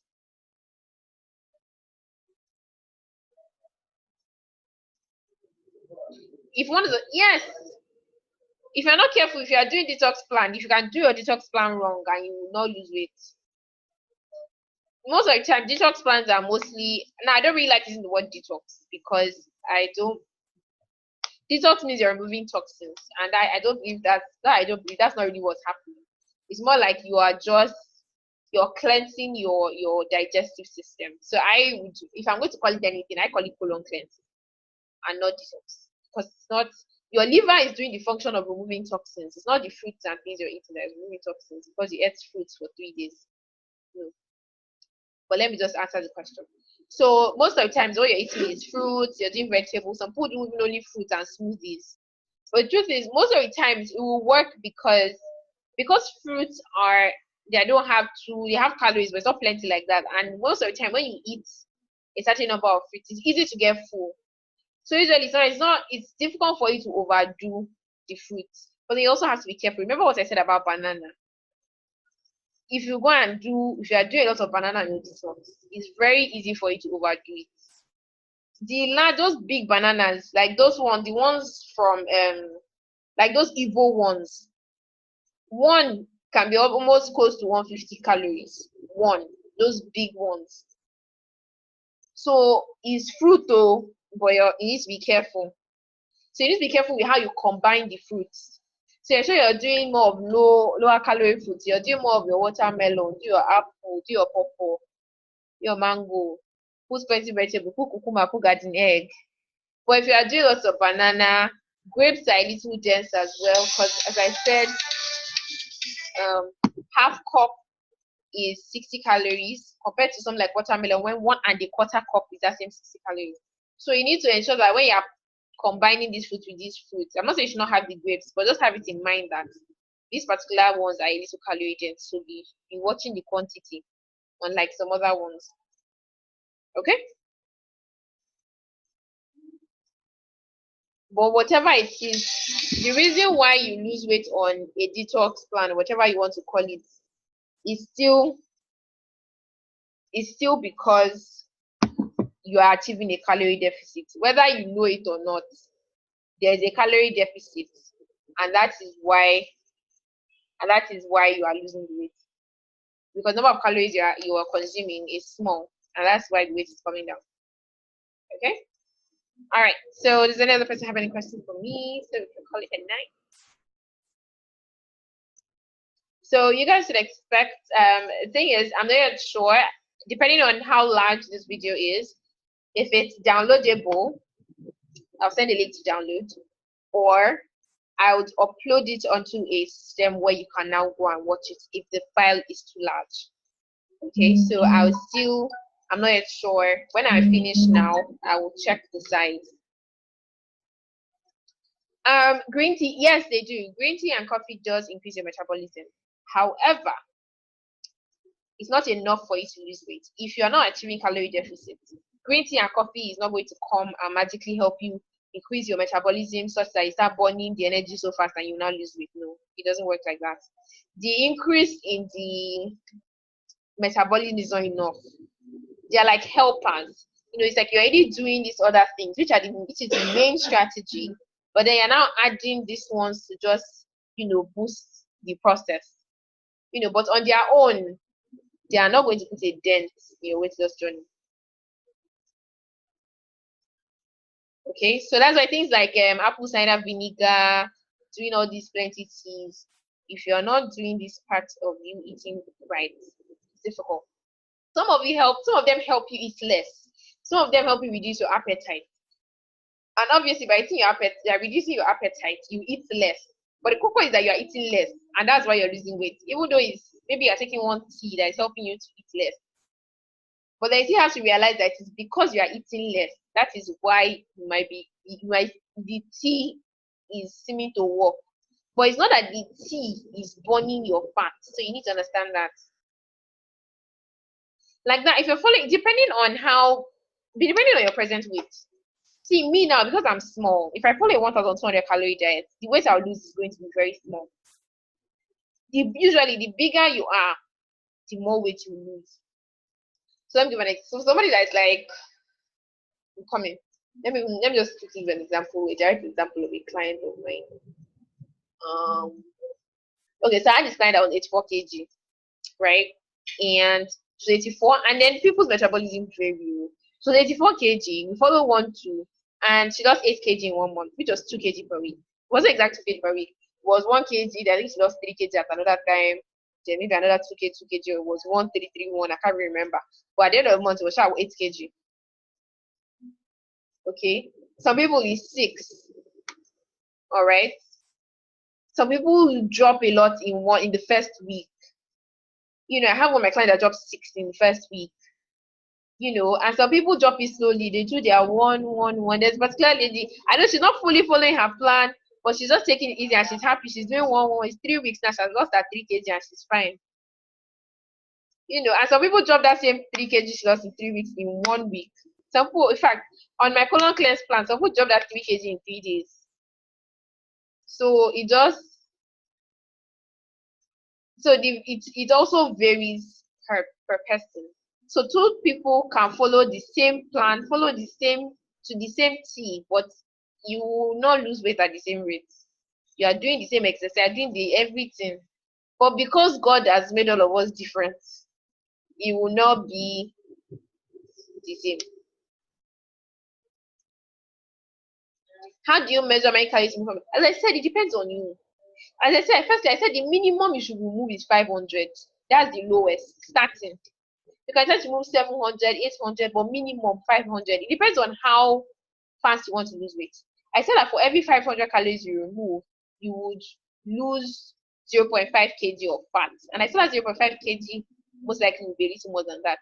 If you remove 1,000, it will be 1 kg. But you can do something in between too. If you remove, let's say 700, then it will be 0.7 kg of fat. But most of the time, it will be a little more. But as I said earlier as well, the minimum you're going to go is 1-2. Okay. Me now, I don't think I should try to lose weight because I don't really have much to lose anyways. So for me normally now to stay like this, I need 1-6. Okay. But if I decide and say, okay, no, I want to lose weight, I will eat 1-2, which means I'm just removing 400 calories, which means that maybe I'll just be using maybe 0.5 kg per week. So it might take me an entire month to lose 2 kg, even though I'm eating 1-2. But if somebody who is much bigger than me eats 1-2, that person will lose so much more in 1 week. Maybe what I'll lose for the whole month, that person can lose it in 1 week, even though I followed the plan to the T. But because I'm so small, the bigger you are, usually the faster you should burn the fat, especially when you add your workouts. People that are bigger lose more when they exercise. So me now, as somebody who is bigger, will do the same exercise. But that person that is bigger will be burning, if you wear a watch that counts calories, that person that is bigger will be burning more calories than me, that I'm smaller, even though we're doing the same exercise. But maybe we're even carrying, we're doing everything is the same thing. But that person will be burning more calories than me because it takes a lot for that person to move themselves because they are bigger compared to me than small. So that's how that works. So even your calorie, even the food too. Me, the difference between what I need to stay the same and the 1-2, for example, is just 400 calories. Maybe for somebody else who's much bigger, maybe she needs 2.5 to stay the same. And then she starts eating 1-2. That means she's removing 1,300 from her daily needs, and she will drop plenty. Okay, so that's that. No, but my question, I'm sorry, I didn't see it. How can we know the amount of calories in spices? I think I answered this question before. Don't bother about it. I mean, as long as you're not using it, when we use spices, I know we use, it's not like it's not plenty. So don't bother about spices. And somebody asked this question. Don't bother about it. It's not they're like rudimentary thing. It's not 0 calories. It's not. But at the same time, it's not towards your weight loss. It's not worth counting. Let me put it that way. They are small because you're using it as a spice. You're not using enough to bother you. Maybe by the time you're done adding all the spices, maybe you add 7 calories. Just leave it. So bother about the major, the way we broke it down earlier. That's what you should bother yourself about.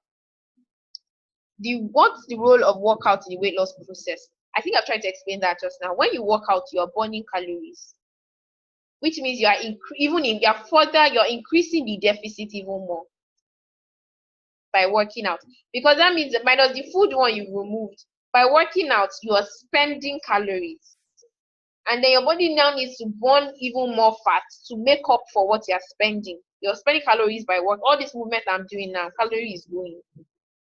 Even this talking I'm doing, calorie is going. But of course, the more intense the activity, the higher the calorie you're spending.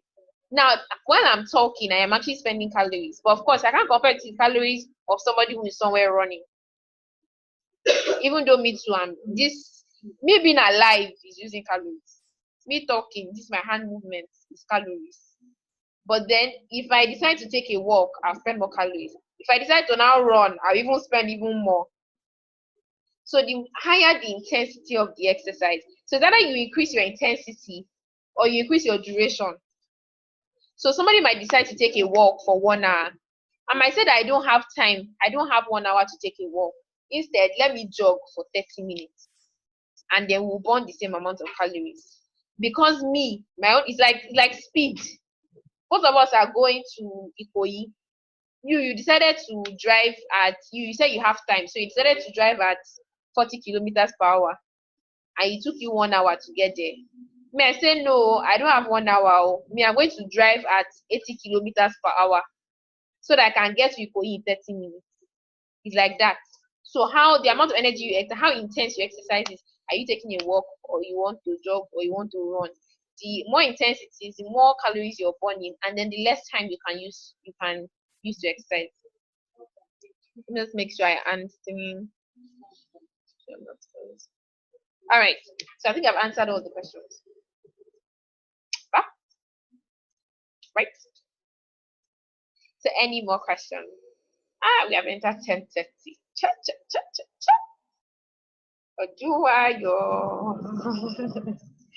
All right, guys. You're welcome. So if you guys, I'm sure when I send the links for the video, if you read it, when you listen and you still have more questions, you can send them in, and I'll explain. Okay. So thank you guys so much. If you don't have my book yet and you'd like to get it, you can send me a DM. For those who join the masterclass and you get the book, you get it at a discounted price. For the ebook, it's only ebook that has discounts. The ebook is 1.6 normally, but if you join this class, you can get it for 1.2. So the book minus counting calories, the book has other things. So sample meal plans, other methods to create your meal plan minus counting calories, and every other thing about eating healthy. Somebody asked about calories and alcohol, so everything about alcohol is also there. Then how to reduce your sodium intake, about sweeteners. So it's eating healthy in general and weight loss. Okay. Oh, thank you. Okay, so you guys, I'm going to ask a small favor, please. I need your reviews. Okay, so you can send it to me via DM. You can send it to me. I think most of us joined via DM, or if you have my WhatsApp number, please send your reviews, so that we can get more people to join us. I know it was difficult for some people to see what I'm trying to do. I don't know. I think the major thing that I really wanted to do was teach people, because I just feel like these things are easy, and it's like, and the kind of questions people ask me, and I'm like, it's not that hard. You can know these things. I'm not trying to teach you everything I know. I'm not trying to make you a nutritionist, but I just feel like I think I'm more into the empowering you guys kind of thing and helping you make some decisions on your own, without having to ask, the tiniest of questions all the time. I feel like you're at the mercy of somebody, because when it comes to nutrition, there's a lot of false information. That's another thing that I think pushes me. There's a lot of information I would think is true and it's not true. So, but when you're armed with the right information, it's easier for you to make the right decisions. So, yes, I'll be expecting your reviews. Thank you guys so much for attending. Thank you for trusting me with your time and with your money and with your attention and everything and everything and everything. Thank you for taking me for so long. I didn't expect it to last this long. I think I'm telling people it would take 2 hours. I did not take 2 hours. It took way longer than that. But thank you guys for staying with me. So we're going to call it a night. Bye. Good night, guys. Thank you so much. And meeting. Bye.